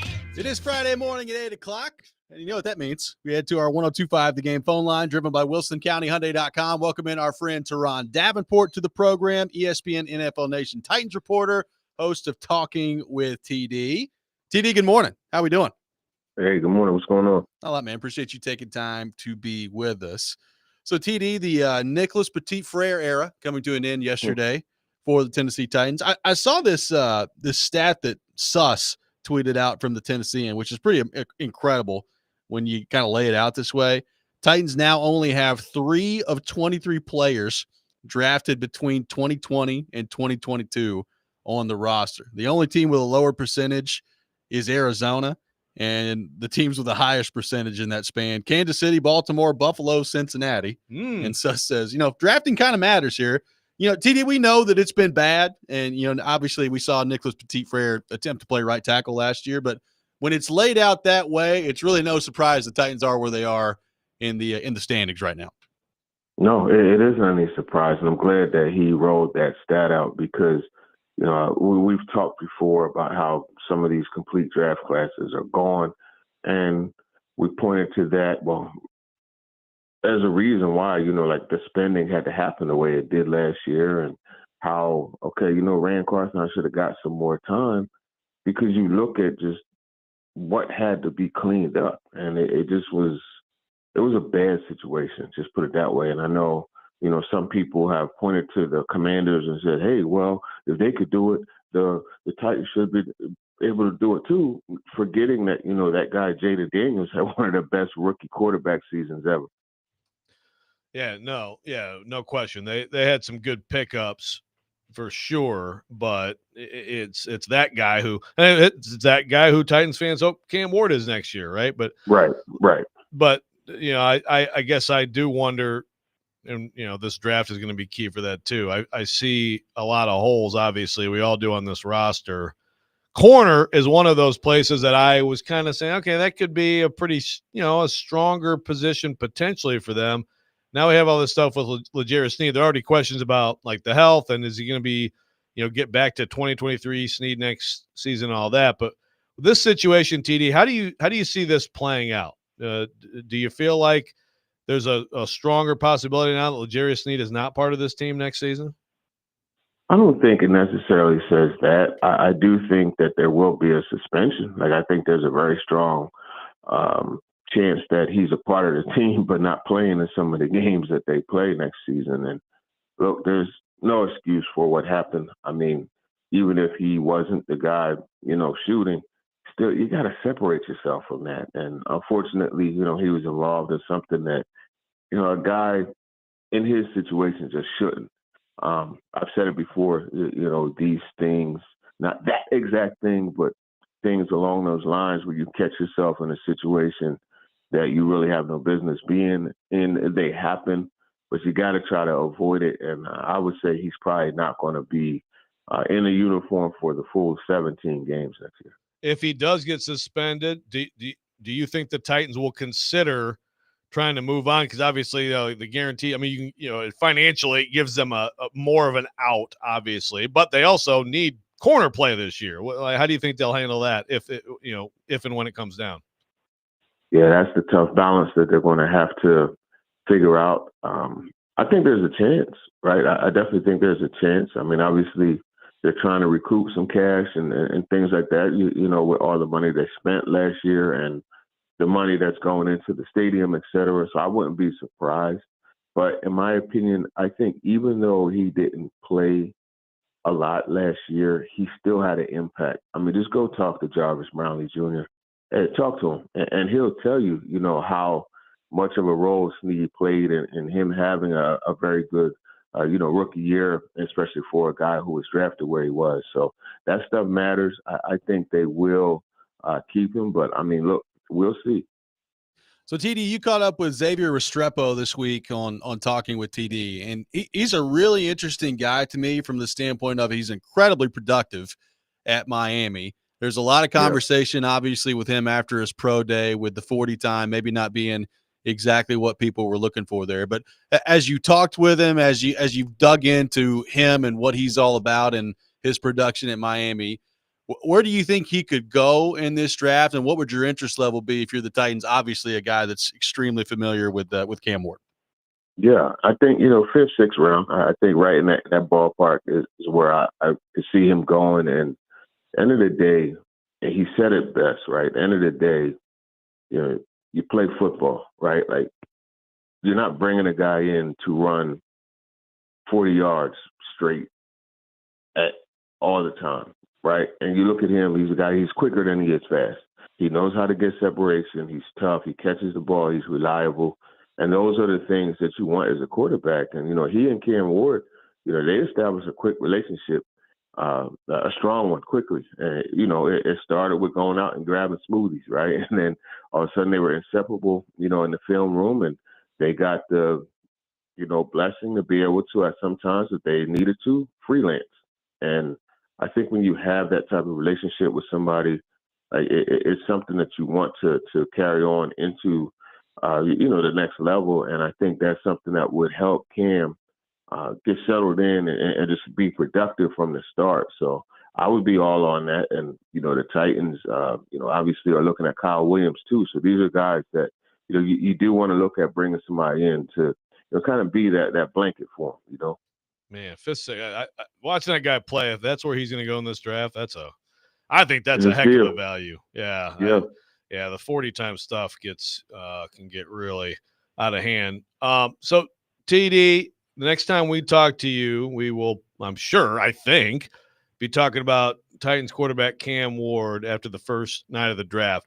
What's the most, I'm going to ask for a little prediction here. What's the biggest shocker that we're going to see on draft night on the first round of the draft? I'll say, so on draft night, let's see. Looking for your hottest take. Hottest take. I'm not really a hot take person, but let me see what I could come up with for you. We do know somebody that's a hot take enough for all of us, so it kind of balances out. Shedeur, by the way, Shedeur is a TV prospect. Have you dunked on him on this at any point? Has he presented that one to you? What about Shedeur doing what? Well, we yelled at him earlier on the show. Shedeur is a TV prospect, which goes back to like Stephen A. Smith is friends with Dion, and so they talked Shedeur up. I mean, the silly mindset. Shedeur, look, Shedeur is a very good quarterback, one of the most accurate ones ever. Check the internet; the numbers are there. But I mean, I could see where you say he's a TV quarterback, but I don't say it's because of Stephen A. or it's his dad. You look what Dion said, right? There wouldn't be so much controversy about his jersey getting retired or so much controversy about him if he wasn't a Sanders. And that's really what it boils down to. If he was Shedeur Smith, I think, or I'll put it to you this way. And my guy Emery Hunt, Football Game Plan. And by the way, let me plug his draft guide. If you haven't gotten it, go to footballgameplan.com. Get it. It's the deepest guide out there. 1,200 reports, and actual reports, not list of names. But one of the things that he said when we were together and he was doing a radio show, he said, if Jackson Dart has Shedeur Sanders' numbers, everyone will be talking about lock him up to the Titans at number 1 overall. And when he said that, I thought about it, and I said, you know what, he's right. That's an interesting. So basically, you and Stilly are on the opposite ends of this. I mean, to me, I still feel like there's numbers and there's also just evaluation of skill set, right? Yeah. And I know you and I both like Shedeur is a lot, but I'm interested to see where he goes on that front. TD, I got one for you here. Let's say Luther Burden and Jaden Higgins are available for the Titans at 35. Which way are you going if you're Tennessee? Hey, look, man, there's no conversation to me about that one. Luther Burden, I mean, he's been my favorite receiver this whole year. So I definitely would go that route. I know there's some things have to be ironed out, but I think, like most other situations, if you have the right environment and the right people to be able to, push him in the right direction, I think you're fine. And I mean, look, man, you pair he and Cam Ward together, you got something special. Jaden Higgins, different player. You're not going to get the free yards with him, but he's a guy that, 3rd and 11, he runs the curl route. He's going to square up, catch it, and get you that first down, which is valuable. But Burden is a better player, in my opinion. I'm with you. I keep seeing all these mocks that have Burden available at 35, and I guess I'm just to the point, TD, where I'll believe that when I see it. I think somebody is taking him before 35. I'd be stunned if they don't. Yeah, it's probably going to happen, but I will say there are legit things that, not any getting in trouble or stuff like that, but there are some legit things where, there is some concern across some of the organizations about him. But I mean, these things are like, you could curb that. It's very, very fixable or correctable, if you want to use that type of phrase. So TD, my favorite player in this class is absolutely Cam Scattaboo, and the Titans had him in for a 30 visit. So they've had other backs too. Do you expect them to take a back in this draft? Yeah, I think they will. I know, Donovan Edwards from Michigan is another guy that they've liked. I remember at the combine, watching running backs coach Steve Jordan, man, like he was all over all the backs. They'll get done running the 40, he'll call them over, and it just talk shop with them and then send them back to the line. He was definitely involved with a lot of running backs. I wouldn't be surprised if they do. I think when you look at Cam Scattaboo, man, you got to remember. And I know numbers aren't everything, but like this dude was like 2,300 total yards. Like he runs hard, he catches the ball well, he has that mindset, and he's one of those, like, you need a certain amount of those players where it's just like Darren Bates types. You know what I mean? Where it's just like, yo, like if we go into battle, like I want this guy next to me. You know what I mean? And he's one of those guys, in my opinion. And I think he would be a solid pick. But there's other things that they need to make sure that they take care of first. Well, TD, we've finally made it. We're less than a week away from the start of the draft. We appreciate so much your perspective as always, and we'll talk to you next week. Yeah, for sure. And make sure you guys check out Talking with TD, because Restrepo's on there, but so is Landon Jackson. Yep. He's one of the guys to be in the mix at the top of the second round. Yep, and I know you really love Landon Jackson as well, so make sure you check that out, Talking with TD. We've tweeted it out, by the way, at 1025 The Game, so you can check out the link to that there. TD, thank you, sir. I appreciate it. Go Mets. Here we go. Teron Davenport, our guest here on Robby and Rexrode, joins us every Friday morning at 8 o'clock. We'll come back. We'll react to what TD had to say on the Titans. Robby and Rexrode, 1025, 1063 The Game.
Welcome back in, Robby and Rexrode, 102.5, 106.3 The Game, brought to you by First Horizon, big bank muscle, small bank hustle. Visit firsthorizon.com/get it all. Live from our Busy Bee Plumbing, Heating, and Air Conditioning Game Nashville studios. Home with a $99 yearly Beehive membership with a buzz is always about a great service. Appreciate TD for being with us in the last segment. Joe, the Nicholas Petit Frere era in Nashville has come to an end. That is a wild stat that Nick Suss threw out there. I mean, look, it's not like we don't know that the drafting around here has been bad, but thinking about 3 of 23 players that have been drafted between 2020 and 2022 that are on the roster right now, only the Cardinals with a lower percentage of that. Like that's a wild stat. And then you look at the highest percentage of draft picks: Kansas City, well, they've been pretty good. Baltimore, Buffalo, Cincinnati. It's when you look at it laid out that way, it is truly incredible. And that's a large reason why the Titans are where they are. Yeah, it totally adds up. I mean, it's and again, it's like the 32nd best roster, right? Yeah. This is per The Athletic. Yep. So it kind of all goes together there. So as TD said, it's, and I agree with TD said that's what like they had to spend as much as they did. It's true. I mean, you do. Like if you're going to try to be competitive and your drafting has been this bad, then you have to try to compensate in free agency. Unfortunately for the Titans, they just most of the choices, not all, but most, did not work out well. So you're just stuck with a bad football team. But of course, Rand is out. But Chad's overseeing the whole thing. Chad was part of all that too. So we'll see how it goes from here with the new math in the front office. But this draft, I mean, first of all, this draft's already going to define the whole thing because they're taking the quarterback 1. Yeah. So there you go. The clock starts. But also, man, they need a really good draft. And it's been a while. It's the Restrepo thing's interesting too, because we were talking about, when the draft process started, maybe second round, maybe third round, like, could you find Restrepo in that? And then he ran at his pro day and he didn't run a good time. And that seems to have really affected like the way he's viewed.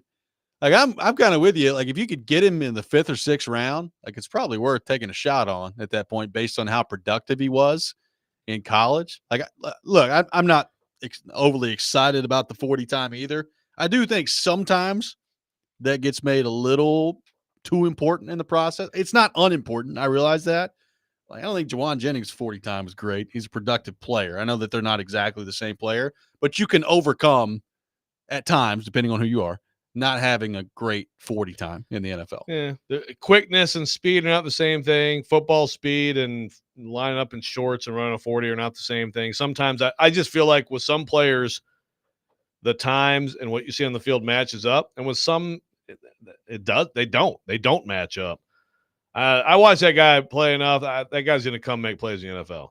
I feel confident saying that. If you can get a guy who make plays in the NFL in the 5th round, especially now, because I think the 6th and 7th in particular are devalued in this league because guys that are now there's still plenty of people who have inflated expectations and they come out in the draft, but a lot of people who are just like, you're going to be a low round / UDFA. Okay, well, I'm going to go back to college football and make money that way. So the draft is way weaker at the end now. So if someone like that were to fall like the 5th round, I mean, I think that's a massive steal. Yeah, I'm interested to see how that shakes out for him. I'm still, we talked to TD about Burden there. I'll believe he's available at 35 when I see it. Now, I saw, I think it was Chris Collinsworth was talking about Luther Burden and called him his favorite receiver in the draft, said he's like a faster Deebo Samuel was the comp that he gave. Okay. We'll see about that. But I watch him play, like the ability is there. My question is like, when's the run on receivers going to start? Because it's going to happen at some point here. And it usually happens some point late in the 1st round. I don't know if that's going to happen this year, if people are that excited about this specific receiver class. But whether it's like, I think Golden, I think it's trending where based on mock draft people, and again, take that with a grain of salt, but like Golden is now like the top guy. And I've some seen still have Ted McMillan. I've seen Ted McMillan available at like 25 or 26. Seems like there's a gap there. Yeah, it's like it's weird the way that this is kind of going with McMillan towards the end of this here. So yeah, he could be all over the place. Yep. So I still feel like he and Golden, I would guess, would go, and then the Bird Nagbuka. My gosh.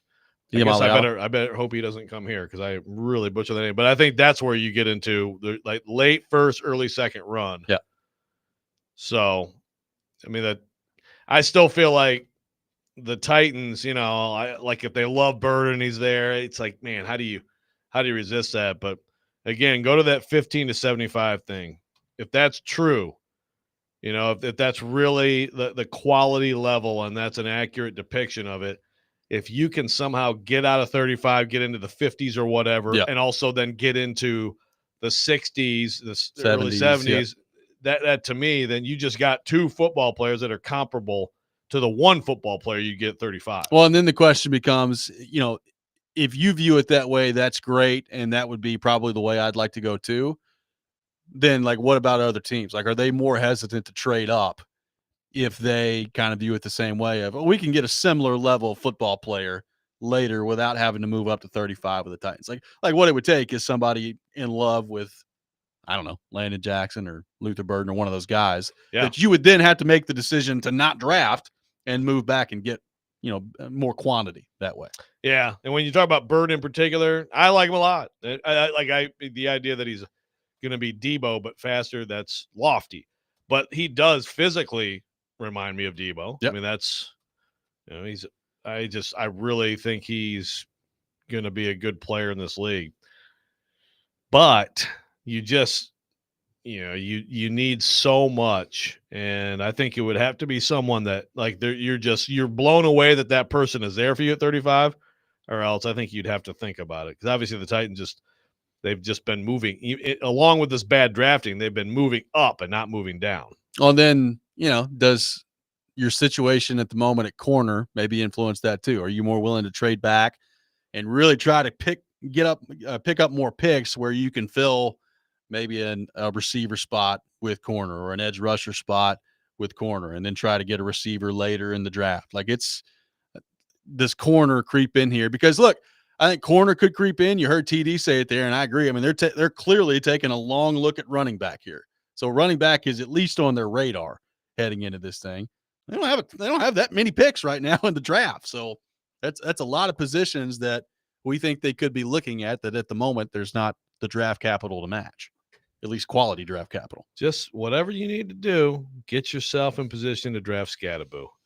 I'm glad TD shares my enthusiasm for Scattaboo. Cam. The guy boot and rally in the middle of a game. Come on. I mean, Cam, seriously. He'll probably be available at 35. Yeah. It'd be pretty lofty. That's where I'm like, trade back, and then 71 or whatever. You take him at 1, though. Well, that's your boy. I will definitely take a Cam at 1. Actually, you definitely wouldn't. If I was going to take a Cam at 1, it'd be Scattaboo and not Ward, but that's just me. 615-737-1025 is our phone number. We got weekend winners coming up next. These Stanley Cup playoffs getting underway this weekend, NBA playoffs going. We got a lot to get to on the picks front, and Rexrode surging in the competition right now. We'll get into that coming up next. Robby and Rexrode, 102.5, 106.3 The Game.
It's time to pick some winners.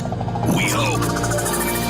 Robby and Rexrode have weekend winners for you. Now On ESPN 1025 The Game and the Game Nashville app. It is time for weekend winners here on the program.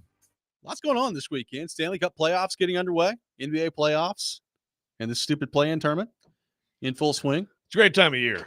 It is a great time of year. Next couple months, pretty great. It is unfortunate that the local professional hockey team is not participating this time of year. Yeah, there is that. There is that. So standings update in the competition. So Ian Safar is walking into a situation here. He is walking into a situation. Keyser let him down last week in his last week of picks here. I did not have a good week either. Rexrode surging in the competition. Rexrode 4-2 with his lock last week. I went 2-4 with my lock. Keyser in his final week 2-4 with no lock, which brings the overall standings. Rexrode 27-21, 6-2 on his locks, good for 33 points. I am 24-24, dead even, which includes a 6-0 week and an 0-6 week. Beautiful stuff there. 24-24, 5-3 on my locks, 29 points. Ian takes over also a 24-24 record, a 3-5 record on the locks, good for 27 points. So Ian behind the 8 ball because of Keyser. Okay, walking in last place. Some work to do here on the program. So with that in mind, we begin with the Colorado Avalanche and the Dallas Stars in game 1 coming up this weekend. I think this is the most intriguing first round series. There's a few of them. I mean, Tampa and Florida is pretty juicy. I think this is the juiciest with Colorado and Dallas. Joe, we begin with you just for game 1. Who wins game 1 between Colorado and Dallas? Yeah, I'll go with the Stars. I feel like a lot of people are going to pick the Avs. But I'll go with the Stars. I will go Colorado. I've got Colorado winning this series. Spoiler alert, I have Colorado winning the Stanley Cup. So we'll see what happens on that front. But I'll go Colorado to come in there game 1. I don't love the way the Stars are playing right now. I think Colorado takes advantage of it. Ian Safar, Colorado, Dallas, game 1. I will also go Avs. Stars struggling a little bit, perhaps waiting for the calendar to turn to the playoffs here, but maybe won't be able to turn it on right away. Give me Colorado game 1. I do think there's been some of that of, all right, let's just let's get to the playoffs and then the Stars will start playing again. But we'll see. Should be an awesome series coming up starting in game 1. How hurt is Robertson, by the way? It did not look great. I don't think there's been a specific update on that yet, but Elliot Friedman said yesterday, expect probably some update today. Yeah. So, but did not sound great from Jason Robertson. The Mavericks and the Grizzlies in the final play-in game tonight. Grizzlies favored by 6 in this matchup. I'll go Mavs plus the 6. I think the Grizzlies win. I think it's close. So I'll go the Mavs plus the 6 in this matchup. Ian Safar, who we got? I'll go Grizz minus 6. One with the Grizz. Yeah, Mavs, I mean, they're mentally, What a dumpster fire. So now that the playoffs are here, I think it kind of hits to them. So we'll go Grizz. We're going with the Grizz minus the 6. Rexrode, Grizz favored by 6 in this matchup. Mavs did have a great performance with Clay the other night, which I didn't think they'd be here. Grizzlies game time decision for Ja Morant, which is obviously massive. I just can't believe he wouldn't play in this game. But I have no doubt that ankle blew up on him after the Golden State game. Yeah, he did tweak that pretty good, huh? I just feel like I think it's going to be a close game too, and I just feel like at the end they'll tack on a little bit at the line and cover the 6. So going with the Grizz minus the 6 against the Dallas Mavericks. We move to the individual portion of the program. Rexrode, your first individual selection. All right, so Detroit Pistons, New York Knicks, game 1 in New York. Knicks minus 7.5. I think the Pistons, I'm not sure if the Pistons outright win game 1, but I think they definitely push them, and I think it's going to be a very good series and cover that. Give me the Pistons. Ian Safar, your first individual selection. Okay, I will start with the NHL playoffs, Stanley Cup playoffs, Saturday, 5 o'clock TNT. Give me the Winnipeg Jets game 1 over the Blues. Jets against the Blues. Now, I'm picking the upset in that series. I had some Jets fans really mad at me yesterday. I picked St. Louis to beat them in that series. But it's going to be fascinating to see that one, the way that plays out. Ian going with the Jets against the Blues in game 1. I will go with Ottawa over Toronto in game 1 in the Battle of Ontario. And that'll get the Toronto folks nice and spiced up there for the playoffs. Oh, yes. A nice game 1 loss to the Ottawa Senators. I can feel it. So give me the Senators over Toronto. I do think the Maple Leafs are going to end up winning the series, but give me the Senators in game 1 against Toronto. Ian Safar, your second individual selection. All right. So number 2 on my list, Ottawa over Toronto in game 1. Yes. Sunday, 6 o'clock, ESPN2. Put me down for the game 1 freak out in Toronto. I mean, it's almost too easy, isn't it? Like you can just see it coming a little bit. Kind of. Maybe a little bit aggressive going game 1, but let's start with it. Let's start with it. See how Get it the goes. panic going right away.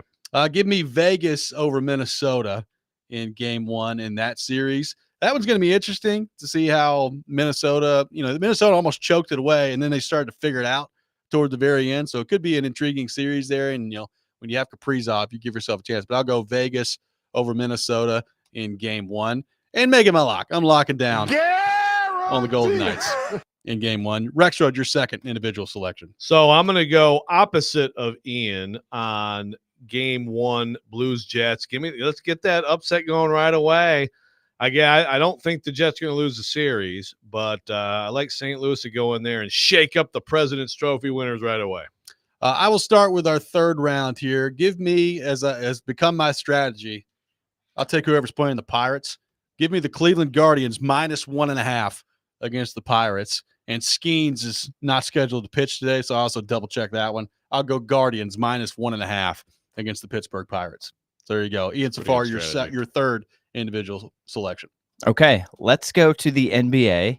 Sunday, 2:30 ABC, Boston, Orlando. Boston -13.5, pretty high number for the playoffs. I'm going to take them to cover, and I'm going to guarantee that one. Wow. I'm going to lock that one down. So Boston -13.5 over Orlando, Sunday, 2:30 ABC. Going Celtics -13.5 against the Magic and locking down on that one. Rexrode, your third individual selection. I like that right away. Ian and I are going head to head. Give me the Magic to cover in that game. I like how they played the other night. Boston a little rusty, had a little time off. I think Boston wins by about 8 to 10 points, but give me the Magic. So Rexrode, kick us off with the final round of individual selections here. All right, and another NBA, Bucks Pacers. Now, good news on Dame Lillard. The clotting thing, it's going to be it's not an issue anymore. He's going to be able to play, but he has to ramp up. So in the meantime, that's a lot on the Bucks. They are at the Pacers. Game 1, Pacers -5.5. Absolutely. Pacers are going to run them out of the building in game 1. Give me the Pacers, make it my lock. Guarantee. Locking down on the Indiana Pacers -5.5 against the Milwaukee Bucks. Ian Safar, your final individual selection. Final selection, Sunday night, 9 o'clock, late one. NHL, keep saying that. Stanley Cup playoffs.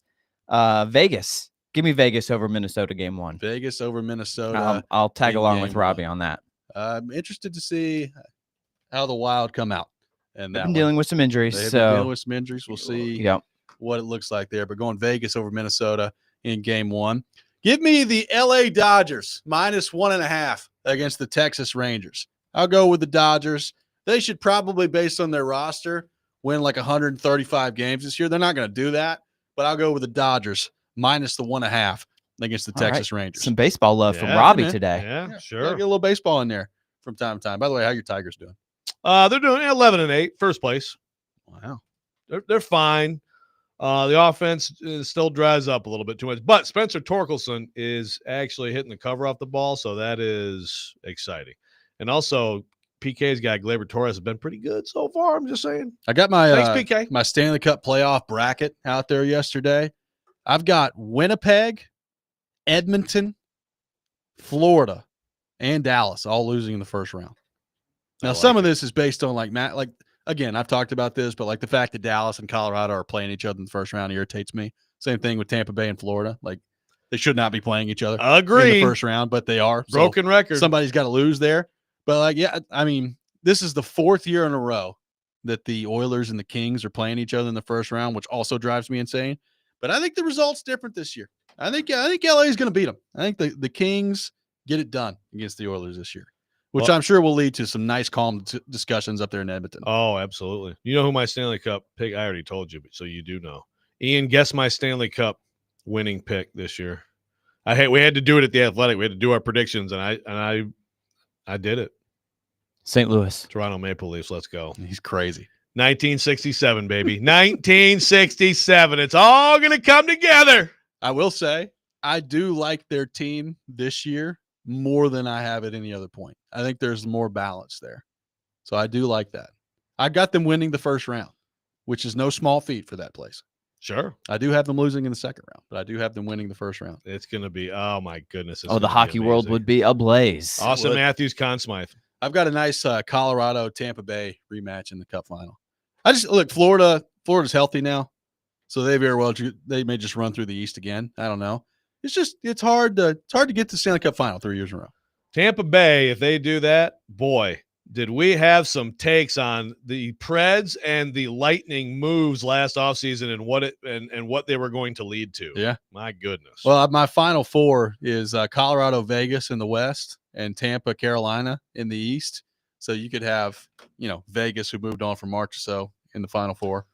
Tampa, who moved on from Stamkos in the final four. Yep. Wouldn't that just be kind of the salt in the wound of this Predator season, is both those teams going on a deep run? And by the way, you have both of those teams first-round pick this year, too.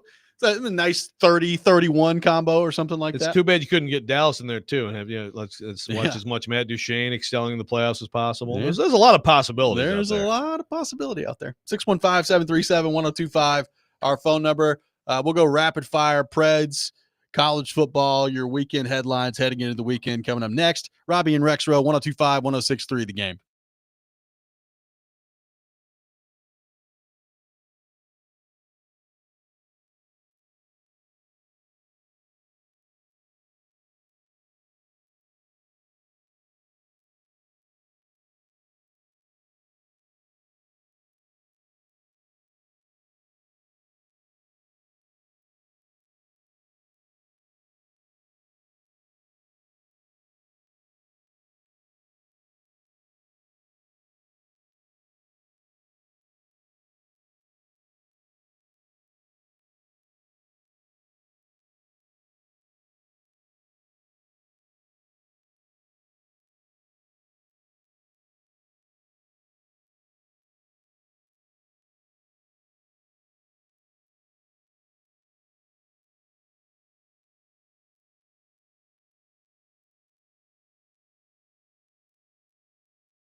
It's time for the 4th annual 615 Open Charity Golf Tournament, benefiting Folds of Honor, presented by Gary Force Acura, Cromwell Media, along with Fox 17, Outfront Media, and Social Indoor.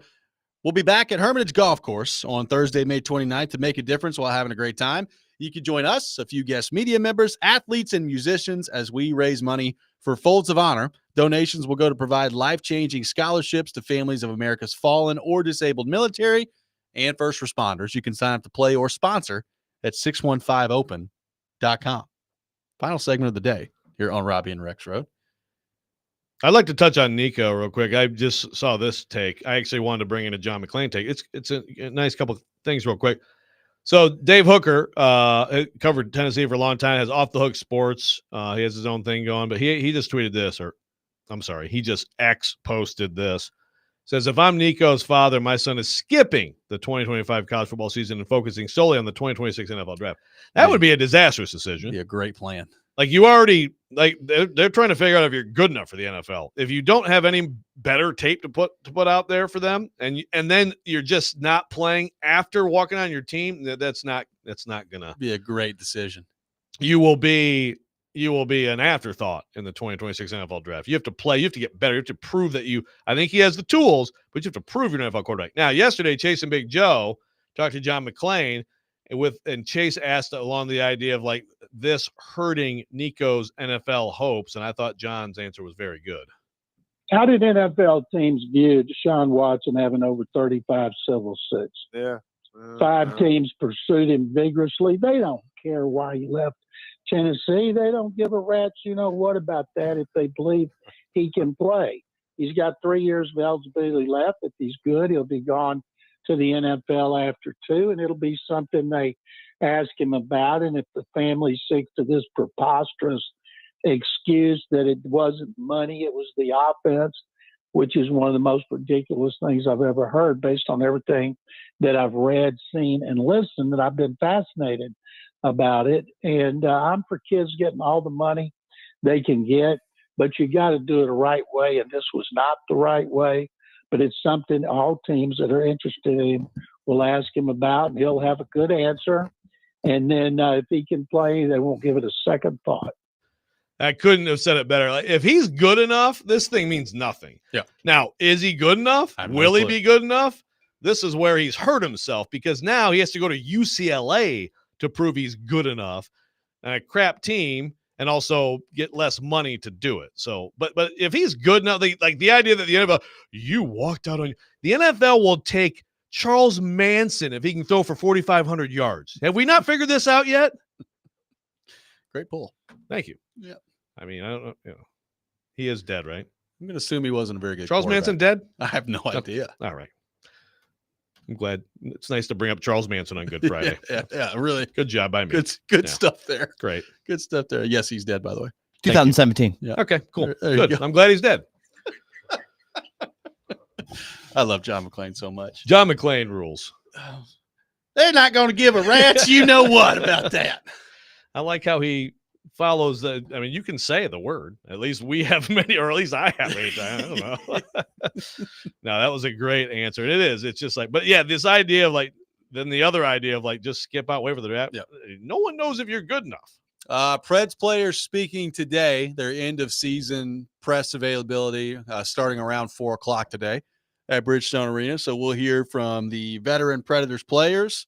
Hopefully Roman Josi, part of that, get kind of an injury update idea of where he's at on all that stuff. But obviously some heavy questions for the Predators heading into the offseason of who's going to be their head coach. Is Andrew Burnett sticking around? How do the players feel about the way things are going? Are guys like Stamkos and Marchessault still all in here? So a lot to get to on that front today. We'll hear from the players today. Andrew Burnett is scheduled to speak today as well. And Barry Trotz is not. We will hear from Barry Trotz at some point next week, I believe is the plan.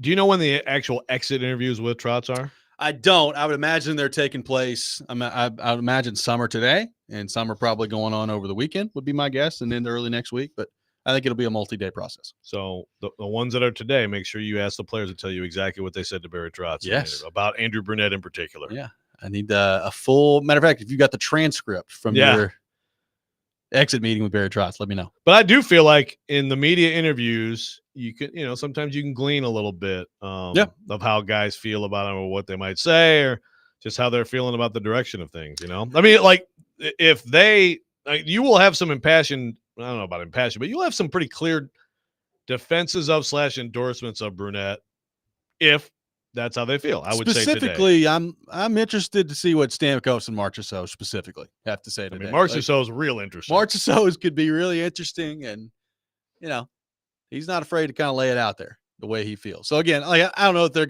ever going to come out like Stamkos is going to come out and like spill his guts to the media or anything like that. But I will say, like, he went through a contract situation where he basically just laid it all out in the media last year for Tampa. So I'm interested to see what they have to say today. Interested to see what Andrew Brunette has to say today. And then, what exactly is the process that Barry Trotz is going through here to make his decision? You know French at all? No. If you could ask Marchessault in French. Robby. Oui. Très bien. Yeah, thank you. If you can maybe like work on that a little bit and just ask him about Brunette in French, he might give you a banger of an answer. That's in true. French. He's done it once this and year. Just record it and run it through like AI, translator. The translator. Yeah, exactly. I might have to do that. It's worth a shot. Give me an idea today. I'm interested to see how that goes. Obviously, we got a busy week next week. Tennessee's still looking for a quarterback in the portal. We'll have more news at some point on the Brunette front next week. And by the way, the NFL draft finally here next week too. So a lot going on next week. Big exhale, and finally, we can get to the Stanley Cup and NBA playoffs, which is awesome. Yes, it is very much so. Hope everybody has a great Easter weekend. We'll be back at 6 a.m. on Monday morning. Chasing Big Joe is coming up next. You're listening to 102.5, 106.3 The Game.